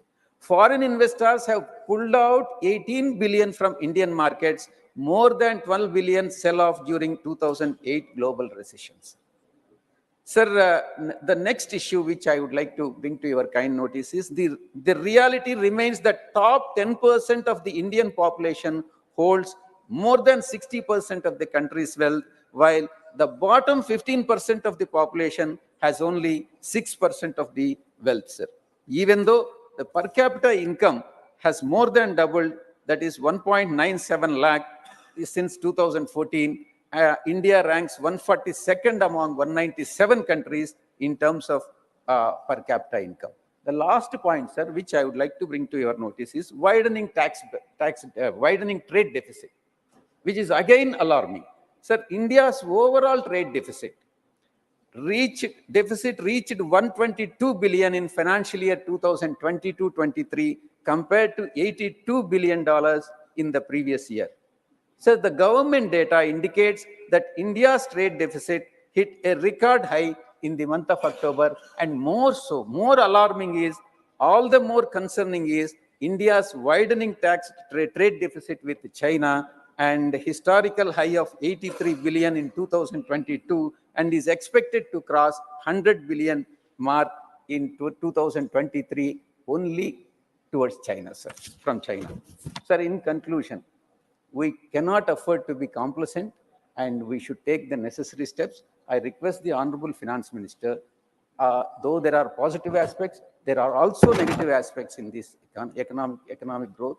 So I request the Honorable Finance Minister to address all these issues and make the economy more strengthened. Thank you very much, sir. Thank you. Thank you, माननीय we Vijay Sai Reddy जी. माननीय professor Manoj Kumar Jha ji. माननीय उपसभापति जी, आपका बहुत बहुत धन्यवाद. मैं सिर्फ ये कहना चाहूंगा, आज सुबह जब पता चला कि economic situation in the country पर शॉर्ट ड्यूरेशन डिस्कशन है, तो मुझे कभी नहीं लगा था कि हमारी पूरी बातचीत टैक्सेशन, फॉरेन एक्सचेंज रिजर्व्स और वगैरह वगैरह की चीजों में रहेगी. अर्थव्यवस्था का वो एक चेहरा हो सकता है, लेकिन एक जनप्रतिनिधि जो राज्यसभा और लोकसभा में बैठे हुए हैं, उनके लिए आर्थिक परिस्थिति में जब हम बात करते हैं ना, तो सर सबसे पहले गरीब की थाली नजर आती है. गरीब की, आप फॉरेन एक्सचेंज रिजर्व कुछ भी रख लो, लेकिन अगर गरीब की थाली में ऊपर परिलक्षित नहीं हो रहा है, तो फाइल भी किताबी है और गांव भी किताबी. मैं सिर्फ, और हाँ, बहुत बढ़िया कहा जावड़ेकर साहब ने कहा 80 करोड़ लोगों को, हालांकि मैं उस शब्द का इस्तेमाल नहीं करूंगा कि मुफ्त कुछ नहीं होता है सर. मैं कई बार सदन में बोल चुका हूं, अगर 80 करोड़ लोगों को आपको अनाज देना पड़ रहा है, तो मुझको अर्थव्यवस्था पर कोई टिप्पणी नहीं करनी है कि आर्थिक परिस्थिति क्या है, कितनी समावेशी है, वगैरह वगैरह. सर, माननीय उपसभापति जी, सुधांशु जी जब बोल रहे थे, तालियां बज रही थी सत्ता पक्ष से, बजती भी हैं. अब विजय साई रेड्डी जी को कष्ट हुआ तो उन्होंने कह भी दिया कि ताली क्यों नहीं बजा रहे हो. तो जब सुधांशु जी ताली बजा रहे के वक्तव्य पे ताली बज रही थी, तो मुझे लगा कि गांव शहरों के बेरोजगार पर यह ताली कितनी भारी पड़ रही होगी. प्रधानमंत्री जी 14 में जब पहली बार चुने गए, तो वो मंदिर मस्जिद की साइज के लिए नहीं चुने गए थे. 2 करोड़ प्रतिवर्ष नौकरियां उनका वादा था. 2 दाएं 20 करोड़. एक श्वेत पत्र तो बनता है कि हम कहां हैं. सर, माननीय उपसभापति महोदय, मैं कुछ चीजें आपके मध्य, क्या ऐसा तो नहीं है कि हम मानव विहीन और मानवीयता विहीन ग्रोथ स्टोरी के पक्ष में भजन गा रहे हैं, करतल ध्वनि कर रहे हैं? सर, कोई भी वैसा ग्रोथ जो फेसलेस हो, जॉबलेस हो, उस ग्रोथ से देश की हकीकत नहीं बदलती है. सर, बड़ी बड़ी बात लोग कर रहे थे. अभी पिछले महीने ये खूबसूरत किताब आई है, वेल रिसर्च्ड. आधी किताब में सर रेफरेंस है, ये है अनइक्वल. सर, हम किन देशों से पीछे हो गए पता है? छोड़िए अमेरिका यूरोप की बात, बांग्लादेश और नेपाल इनकम इनइक्वालिटी को एड्रेस करते हुए मानवीय सूचकांक में हमको पीछे छोड़ चुका है. ये है सर दस्तावेज. ये अनइक्वल स्वाति नारायण की। बीते दिनों बिहार में एक जातिगत सर्वेक्षण हुआ। मैं चाहूंगा तमाम हमारे भाजपा के मित्र, उनको ना उससे मतलब ना हो, उसके प्रति विरोध हो, लेकिन एक बार उस दस्तावेज को पढ़िए, क्योंकि उन आंकड़ों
मैं कहता हूं कि बिहार को नए नजरिए से देखिए।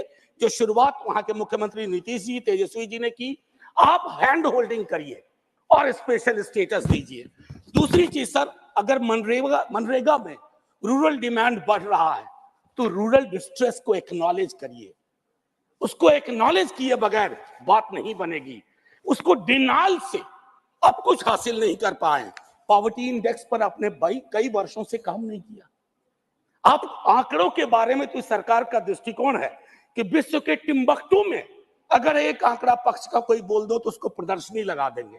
अगर कोई आंकड़ा सरकार को असहज करता है, कहेंगे हम तो इसको मानते ही नहीं, इनकी तो मेथोडोलॉजी खराब है। साहब नहीं, ये डिफरेंशियल दृष्टिकोण मत रखिए। हंगर इंडेक्स पे खुल के कहिए हम मीट नहीं कर पाए हैं। ये सत्ता पक्ष और विपक्ष का मामला नहीं है, ये मामला है हमारे कलेक्टिव फेलियर का। हमें एड्रेस करना होगा। आपको असल में लग गया सर, बस 1 मिनट लूंगा माफी के साथ।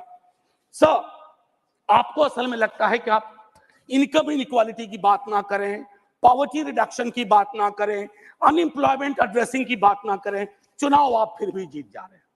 मैं मानता हूं आपने वो तिलिस्म विकसित कर लिया है कि समस्याओं को एड्रेस किए बगैर भी चुनाव कैसे जीते जा सकते हैं।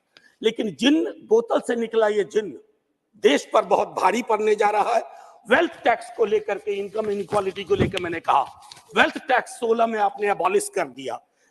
किसानों के बारे में सर मैं कहता हूं, आप कहते हैं शेयर बाजार उछल रहा है, बड़ी तारीफ होती है सर। शेयर बाजार उछले और एक किसान आत्महत्या कर ले, एक युवा बेरोजगार आत्महत्या कर ले, तो आप किस चीज को कहेंगे सर? और कुछ नहीं कहना चाहता।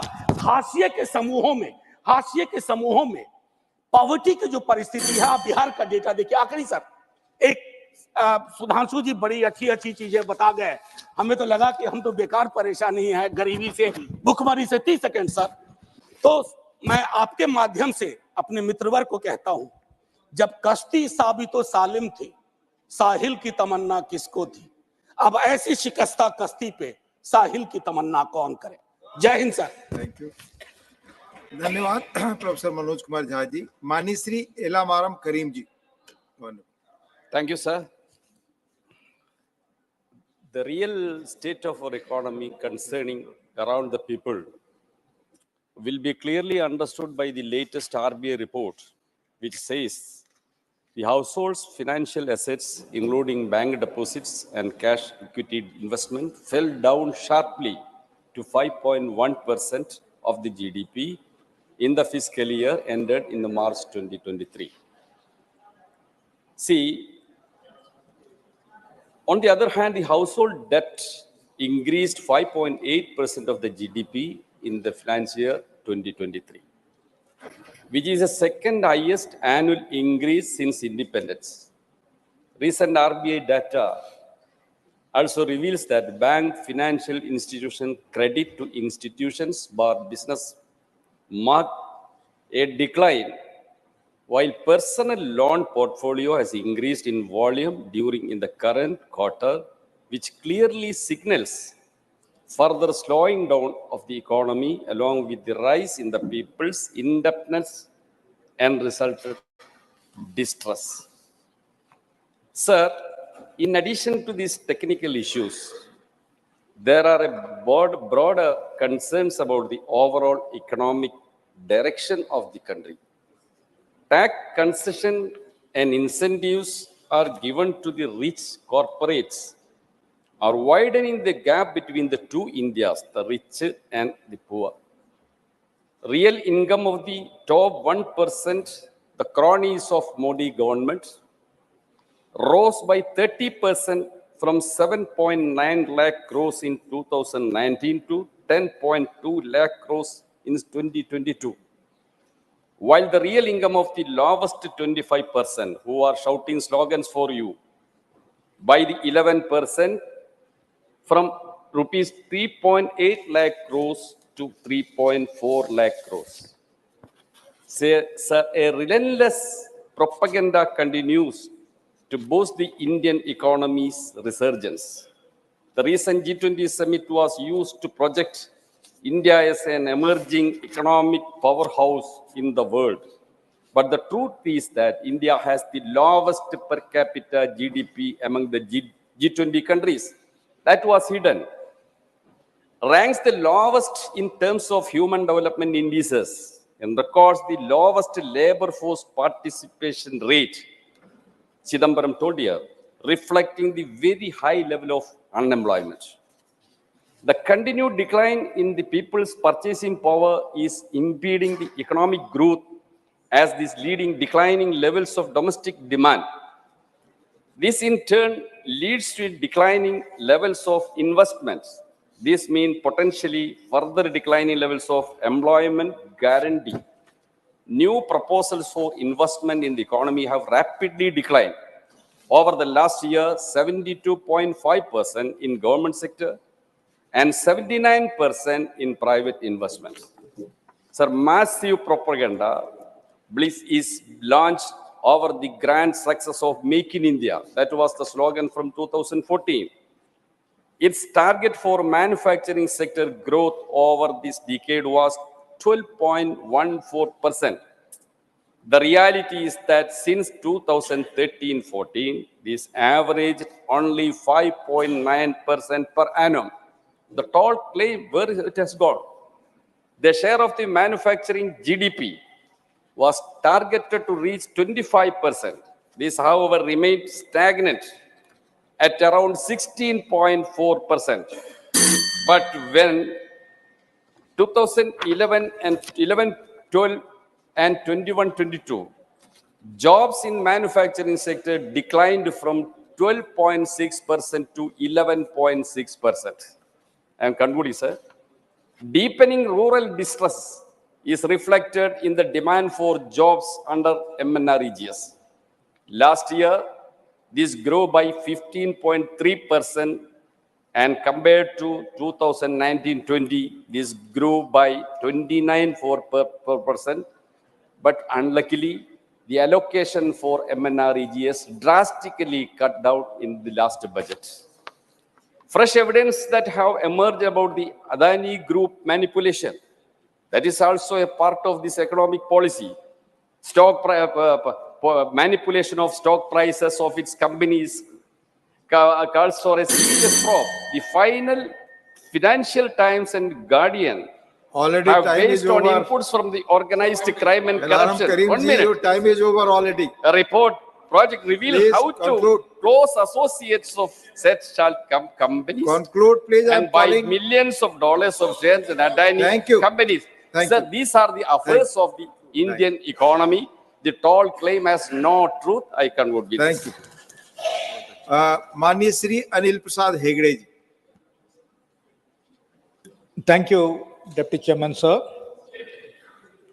When we are crossing a river in a boat, if there is a hole in the boat and the water starts trickling in, taking a mug or a tumbler and pouring the water out of the boat is not the solution, sir. Plugging the hole needs to be the solution. Sir, देश में बेरोजगारी, महंगाई, भूखमरी के बारे में आंकड़ा बहुत सारे हैं. Important thing is plugging the hole, sir. I want to give you two, three examples. Most of my life, I was opposing the Congress policies, being in the Janata Party, Janata Dal Parivar, and later being part of the NDA. But I want to point out to you, sir, in 1985, the then government of Rajiv Gandhi had launched the oil seed technology mission, because of which by 1993-94, we were almost self-sufficient in edible oil. Subsequently, governments started reducing import tariffs, as a result of which cheap edible oil started flooding the Indian market, and India became dependent on import of edible oil, sir. Sir, this has become a pretext for the government to give permission to genetically modified mustard. Sir, giving permission to GM crops is not plugging the hole, sir. Sir इसी सदन में कल 6 दिसंबर है, 6 दिसंबर 2012 को तत्कालीन leader of the opposition multi brand retail के debate के संदर्भ में उन्होंने कहा था कि देश पड़ोसी देश से चीप गुड्स भारत आने के बारे में उन्होंने कहा था, और मैन्युफैक्चरिंग सेक्टर रिफॉर्म्स के बारे में भी उन्होंने कहा था. अभी यहाँ पर साथी अशोक मित्तल और कन्नीमोली जी भी चाइना के बारे में जिक्र कर रहे थे. My information, sir, is that millions of people, including Falun Dafa practitioners, Uyghur Muslims in Xinjiang, are subjected to forced labor in Chinese prisons. And because of the violation of human rights, labor laws, and environment laws, our neighbor is able to manufacture cheap goods, which makes us less competitive. Illegal organ trade of innocent prisoners like Falun Dafa, Uyghur Muslims are flourishing business there. So long as we do not plug the hole by starting a campaign to stop human rights violation, labor law violation, environment law violation inside China, I feel it is difficult for India's manufacturing sector to improve. Sir, finally, देश में जातियां hard reality है sir. देश में कई सारे पिछड़ी जातियों को आरक्षण के बावजूद विकास का फायदा पहुंचा नहीं है. इसलिए नीतीश कुमार का नेतृत्व का मेरा पार्टी के सरकार बिहार में कास्ट बेस्ड सेंसस लागू किया है. जब तक देश में कास्ट बेस्ड सेंसस नहीं करते हैं, तब तक सरकार का बनाया हुआ पॉलिसीज का फायदा कई सारे जातियों को नहीं पहुंचेगी. Sir, hence, by ordering a caste-based census, we need to plug the hole. And finally, sir, I also request the government to give special status to Bihar. Thank you. Thank you. धन्यवाद माननीय अनिल हेगड़े जी. माननीय अब्दुल वहाब जी. माननीय अब्दुल वहाब जी. Yes, sir. Thank you very much. 3 for minutes, giving me sir. the occasion to talk. Mr. Chidambaram, from Chidambaram to all opposition parties, were telling about the gravity of our Indian economy, how it is going on. No doubt, as our comrade tells, this our GDP is grown to the level which we never expected. Ultimately, the GDP per person, where it is, that was the only question I want to ask to the government of India. There are a lot of abhayans. Prime Minister ka naam mein, this name, that name, and removed all the other name. But ultimately, it is getting to the really needy people. I am working mainly on tribal areas. There, a lot of projects are there, lot of money also there. But it is not coming down because of lot of hurdles. In the same way, Indian economy, everybody is saying that, okay, we are this level, that level, but our Vijay Reddy, lately he came to the point. Before he has to. It is compulsion, not because of his intention. Compulsion, they have to have this one, this stand. Almost all parties, everybody is threatened. But what our government is saying, okay, semi-final over. All the 10 matches in, you see this one, Indian matches against the World Cup, everything we gave with, but at last what happened in Ahmedabad Modi Stadium? He was there with with the blue jackets, our Prime Minister. We are also behind him. What happened? That is what going to happen in 2024. It is not be a hat trick. Unless and until, maybe they can win, unless and until they have to see the real problem. Not this $1 trillion. It is coming to, most of the money is coming to me also, just like me people, little, 1 or 5%, including that one maybe. But it is not going to the real people. That 80 crores. Our Manoj was telling clearly. So please spend some money or get some money from wherever it is and pump to the, in Manrega or whatever it is, which is helping people, real people, not the big corporates. I know when I am starting, if I am telling Adani, you will put the bill, stop. Everybody is telling about Adani or other, then it is, time is over. I hope, I don't know. Now, just, I am Yes, your ask- time is over. 3 minutes already. Okay. That is the thing. 3 minutes, When we are please. telling about the real point, it will be coming. Anyway, everybody, you are giving 1 minute. Give me that 1 minute, just a minute only. Please, Because please. my request Conclude. is, whatever our comrades say, this much crores and all, our Tamil Nadu people asking 5,000 crores only because of flood, that situation. But Kerala government, the dues in different areas is more than 5,000 crores. Release something, some little thing. Thank That you. is where Thank you. my request. Thank you very much. Thank you, Abdul Wahab. And for the great performance of Thank you, माननीय economic Shri Sushil Kumar growth in Modi India. Ji. 20 minute समय. माननीय उपसभापति महोदय, देश की आर्थिक स्थिति पर बोलने के लिए मैं पार्टी की ओर से खड़ा हुआ हूं। महोदय, अभी चिदम्बरम साहब भाषण कर रहे थे, वो बार बार कह रहे थे कि growth is not reflected on the ground, is not seen on the ground. मुझे पता नहीं किस ग्राउंड की बात कर रहे हैं वो। अभी 3 राज्यों में चुनाव हुआ, तो ग्रोथ अगर वहां जमीन पर दिखाई नहीं पड़ता तो फिर जीते कैसे, फिर परिणाम हमारे पक्ष में कैसे आया? तो ग्रोथ देखने के लिए भी चश्मा चाहिए। अगर टीन का चश्मा लगा लेंगे तो कुछ भी दिखाई नहीं पड़ेगा, अगर पार्टी के चश्मे से देखेंगे तो कुछ भी ग्रोथ दिखाई नहीं पड़ेगा। और सती महोदय, ये जो दूसरी तिमाही है, 23-24 की दूसरी तिमाही, आरबीआई से लेकर देश के तमाम जो अर्थशास्त्री थे उनका आकलन फेल कर गया। यहां तक कि आरबीआई ने भी कहा कि 6.5% ग्रोथ होगा, और हुआ कितना? 7.6% ग्रोथ दूसरी तिमाही के अंदर इस देश के अंदर हुआ है। और मैं सदन को बताना चाहूंगा, ये जो 23-24 की दूसरी तिमाही है, उसमें यूके का ग्रोथ कितना है? 0.6%, चाइना का ग्रोथ 4.9, अमेरिका का 5.2, रशिया का 5.5, और भारत का ग्रोथ है 7.6।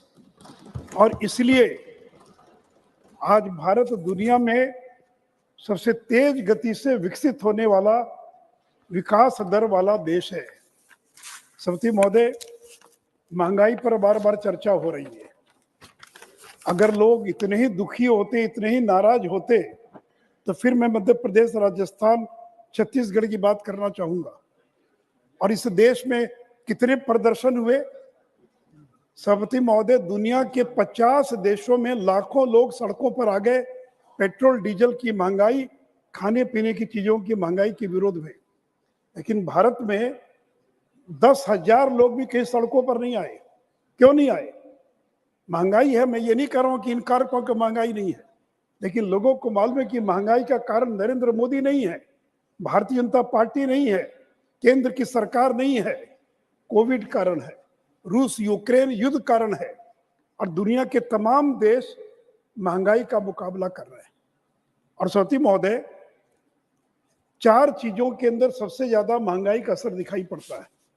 पहला पेट्रोलियम पदार्थ, दूसरा एडिबल ऑयल खाद्य तेल, तीसरा फर्टिलाइजर और चौथा दाल। सौती महोदय, इन चारों में से कोई भी चीज हम भारत में पैदा नहीं करते हैं पूरे तौर पर। पेट्रोलियम पदार्थ 85% इंपोर्ट करते हैं। अगर अंतर्राष्ट्रीय बाजार में पेट्रोलियम पदार्थों की कीमत बढ़ेगी तो भारत में बढ़ने से हम कैसे रोक पाएंगे? एडिबल ऑयल, दुनिया के बाकी देश से ये खाद्य तेल नहीं खाते, केवल भारत के लोग खाते हैं। और 60% एडिबल ऑयल हम इंपोर्ट करते हैं। फर्टिलाइजर, 60% फर्टिलाइजर का रॉ मटेरियल हम इंपोर्ट करते हैं। दाल, अमेरिका के लोग दाल नहीं खाते हैं, फ्रांस और जर्मनी के लोग दाल नहीं खाते, दाल खाता है भारत और पैदा करता है म्यांमार।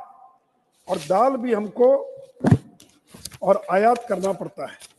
क्योंकि पौधे में सबसे पहले पेट्रोलियम डीजल के बारे में इस सदन को बताना चाहूंगा कि श्रीलंका में पिछले 2 वर्षों में सितंबर 21 से लेकर सितंबर 23 का आंकड़ा मेरे पास है, पेट्रोलियम के दामों में कितनी वृद्धि हुई? 61%। पाकिस्तान में कितनी वृद्धि हुई? 60.68%। छोड़ दीजिए पाकिस्तान बांग्लादेश की बात, अमेरिका में कितनी वृद्धि हुई पेट्रोल के दामों में? 46.31%। जर्मनी में 19.41, फ्रांस में 26.47, स्पेन में 24.92, इटली में 24.27। इंग्लैंड के अंदर पेट्रोल के दामों में 2 साल में 15% की वृद्धि हुई। और सदन को शायद ज्ञात नहीं होगा कि भारत में पिछले 2 वर्षों के अंदर पेट्रोल के दामों में बढ़ोतरी नहीं हुई, बल्कि 4.56% की घटोतरी हुई है, यानी निगेटिव ग्रोथ हुआ है। यानी जहां सितंबर में 101 रुपया 34 पैसा पेट्रोल का दाम था, वहां 2023 में घटकर 96.72 हो गया।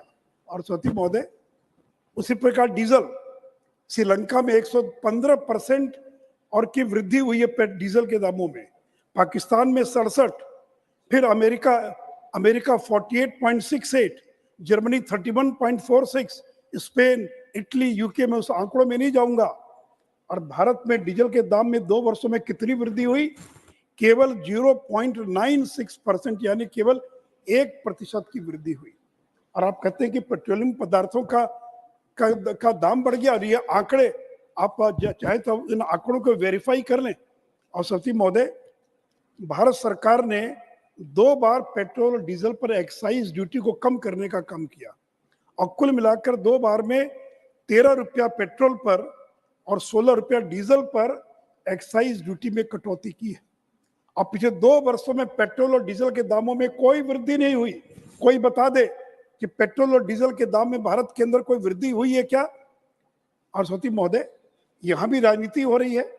बीजेपी शासित राज्यों ने पेट्रोल और डीजल पर एक्साइज ड्यूटी या वैट को घटाने का काम किया, लेकिन जो विपक्ष के राज्य थे उन्होंने घटाने के बजाय बढ़ाने का काम किया।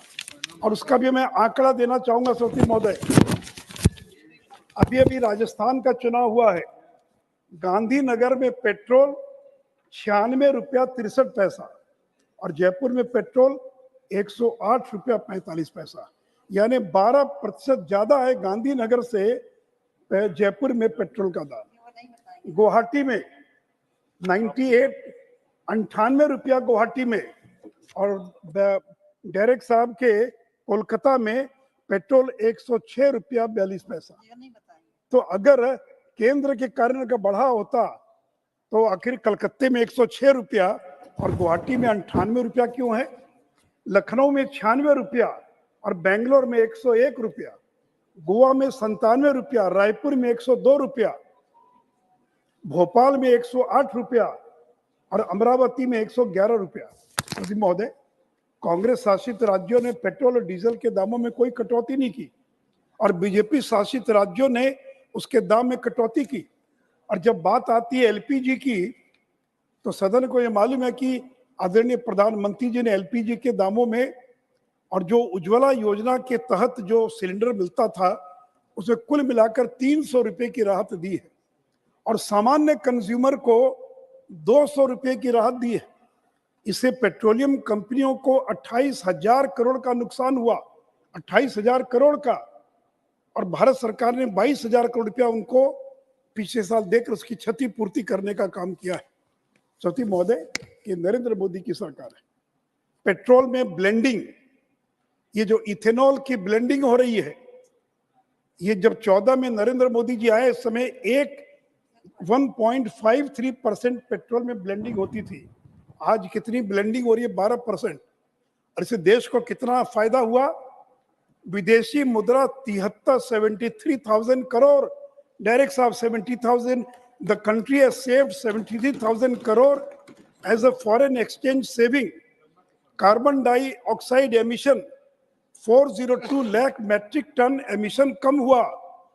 Amount paid to the distilleries 1,26,000 crore, और फार्मर्स को कितना मिला? 76,000 करोड़ रुपया, और किसानों को मिला है। सती महोदय, ये है नरेंद्र मोदी की सरकार। और सती महोदय, आप कहते हैं कि आप बार बार कहते हैं कि उसी प्रकार फर्टिलाइजर, सती महोदय, फर्टिलाइजर भारत सरकार ने अगले 3 साल के लिए 3,70,000 करोड़ की सब्सिडी का अपने बजट में और प्रोविजन किया, 3,70,000 करोड़। और मैं सदन को बताना चाहूंगा कि जो फर्टिलाइजर का जो रॉ मटेरियल है फर्टिलाइजर, ये बाहर से आता है। भारत के अंदर केवल 40% तैयार होता है, बाकी बाहर से आता है। और मैं सदन को बताना चाहूंगा कि यूरिया के दाम, अंतर्राष्ट्रीय बाजार में यूरिया का दाम है 2,450 और किसानों को कितने में मिलता है? 266 रुपए में किसानों को मिलता है। तो government of India is providing a subsidy of 2,183 per bag to the farmers in this country. DAP में सब्सिडी कितनी मिल रही है? 2,501 रुपया। एनपीके में सब्सिडी कितनी? 1,918। और आपने सारे कारखाने बंद कर दिया। गोरखपुर का खाद का कारखाना नरेंद्र मोदी जी ने चालू किया, बरौनी का खाद का कारखाना हमारी सरकार ने चालू किया। और सती महोदय, अभी कह रहे थे कि करोड़पति बन गए। ये बात ठीक है कि हमारे करोड़पति बनना कोई गुनाह नहीं है, चोरी करके कोई करोड़पति न बने। और ठीक है डायरेक्ट साहब, in 1617 there were only 68,263 crorepati in this country. Now the figure has gone to 1,69,000. तो जो टैक्स पेयर है, जो 1 करोड़ से ज्यादा जिनकी अर्निंग है, जो टैक्स देते हैं, उनकी संख्या 68,000 से बढ़कर 1,69,000 हो गई। ये तो खुशी होना चाहिए कि आप दुखी है कि करोड़पति क्यों हो गए। तो सब लोग कंगाल बना दीजिए, सब लोग कंगाल हो जाएं। लेकिन दूसरी ओर मैं ये भी सदन को बताना चाहूंगा, ये नरेंद्र मोदी जिनके कारण 13 करोड़ 50 लाख लोग गरीबी की जंजीर से मुक्त हो गए। पिछले उनके पहले कार्यकाल में, दीदी थोड़ा 1 मिनट, उनके पहले कार्यकाल में 13.5 करोड़ लोग गरीबी की जंजीर से मुक्त हो गए और मिडिल क्लास में शामिल हो गए।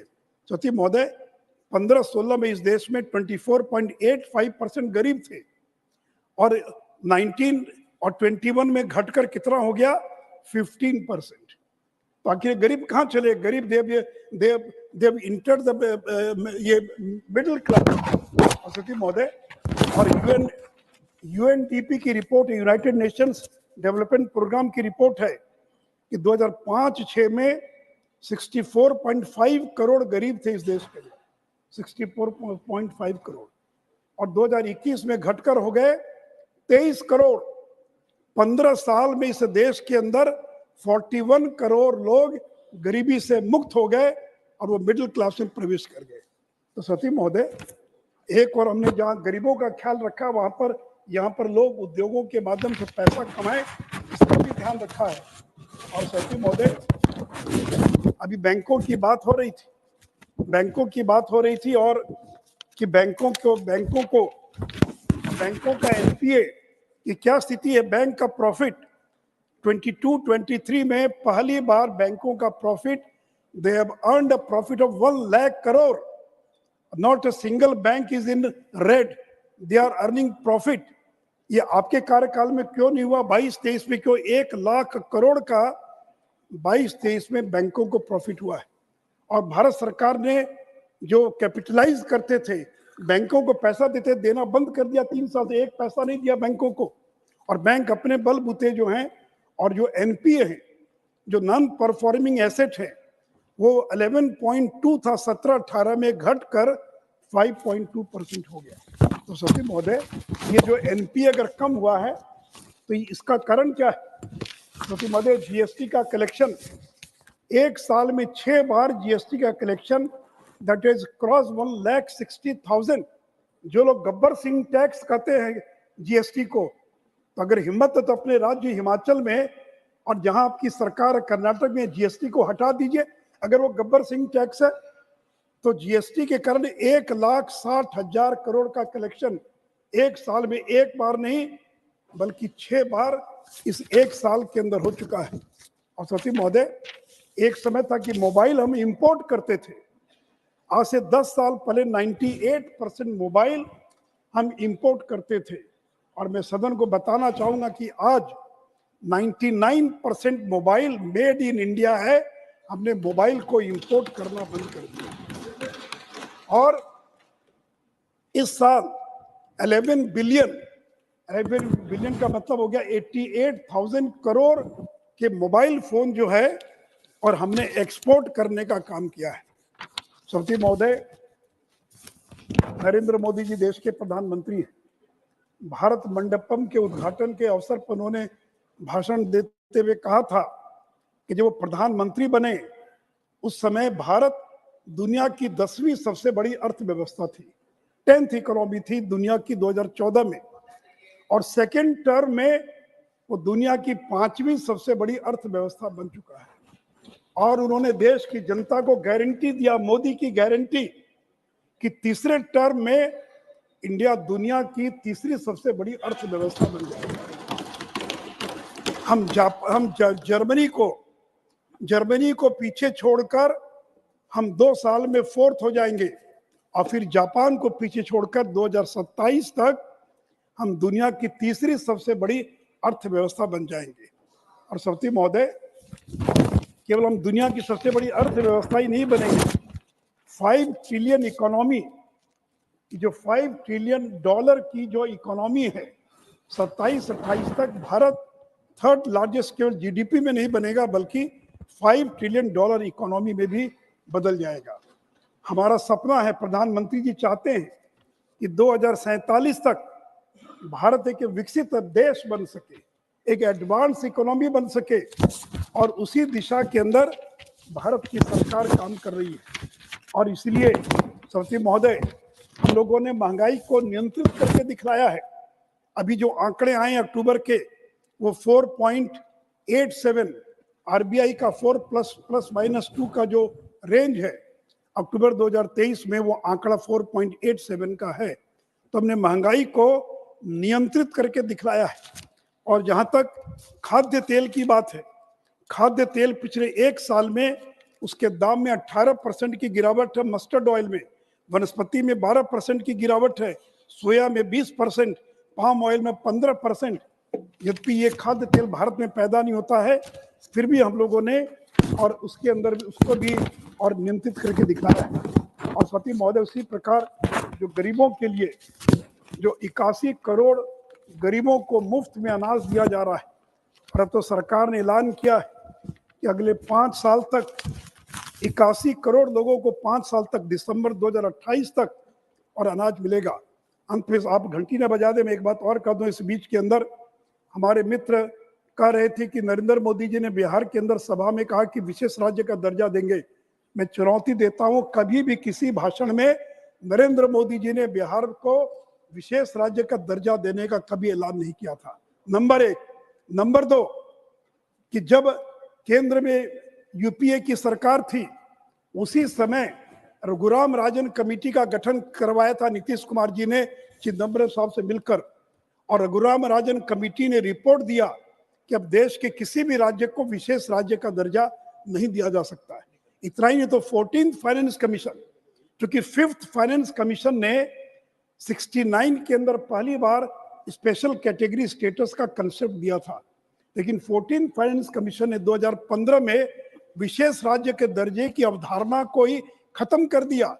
इसलिए 14th और 15th फाइनेंस कमीशन में कहीं भी स्पेशल कैटेगरी शब्द आया ही नहीं है। तो महोदय, जब 14th फाइनेंस कमीशन ने, रघुराम राजन कमेटी ने, इंटर मिनिस्ट्रियल ग्रुप ने खत्म कर दिया, और जब लालू जी देश में रेल मंत्री थे, बड़े ताकतवर मंत्री थे, रात को 12 बजे राष्ट्रपति को उठाकर बिहार की विधानसभा को भंग करवा दिया, उस समय इन्होंने बिहार को विशेष राज्य का दर्जा क्यों नहीं दिलवाया? जब नीतीश जी रेल मंत्री थे, उस समय बिहार को विशेष राज्य का दर्जा क्यों नहीं दिलवाया? और नरेंद्र मोदी ने तो विशेष राज्य के दर्जे से बिहार को जितना मिलता उससे ज्यादा दे दिया। जो पैकेज दिया, पीएम पैकेज, 1,40,000 करोड़ का पैकेज दिया बिहार को। पीएम पैकेज केवल भारत में अकेला राज्य बिहार है जिसको केंद्र की सरकार के द्वारा पैकेज दिया गया। लेकिन जब चुनाव नजदीक आता है तो विशेष राज्य का दर्जा, विशेष राज्य का दर्जा। आंध्र का तो घोषणा थी सोनिया जी का, कि घोषणा थी सदन के अंदर कि आंध्र को विशेष राज्य का दर्जा देंगे, कहाँ मिला?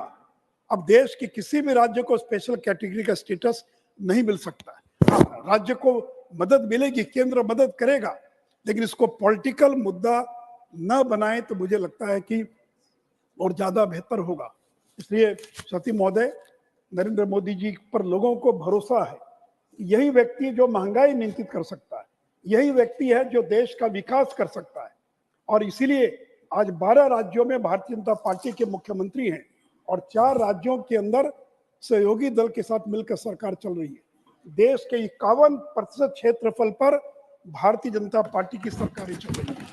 और इसलिए सती महोदय, अर्थव्यवस्था को हमने बेहतर बनाकर दिखलाया है। हमें गर्व है नरेंद्र मोदी पर कि विपरीत परिस्थितियों में भी भारत को जिस संकट से उबार कर और उन्होंने यहाँ तक पहुँचाया है, मुझे पूरा विश्वास है कि 5 महीने के बाद जब लोकसभा के चुनाव होंगे, ये ग्रोथ, ये सड़क पर, ये नीचे दिखाई, जमीन पर दिखाई पड़ेगा और लोग विकास के नाम पर वोट देंगे, सांप्रदायिक और जातीय गणना के नाम पर वोट नहीं देंगे। जातीय गणना का मुद्दा तो बहुत उछला था मध्य प्रदेश, राजस्थान और छत्तीसगढ़ में, कहाँ लोगों ने वोट दिया, कहाँ वो मुद्दा बना? इन्हीं शब्दों के साथ मुझे पूरा विश्वास है नरेंद्र मोदी के नेतृत्व में हम भारत को एक विकसित राष्ट्र बनाएंगे और भारत को आगे ले जाएंगे। धन्यवाद।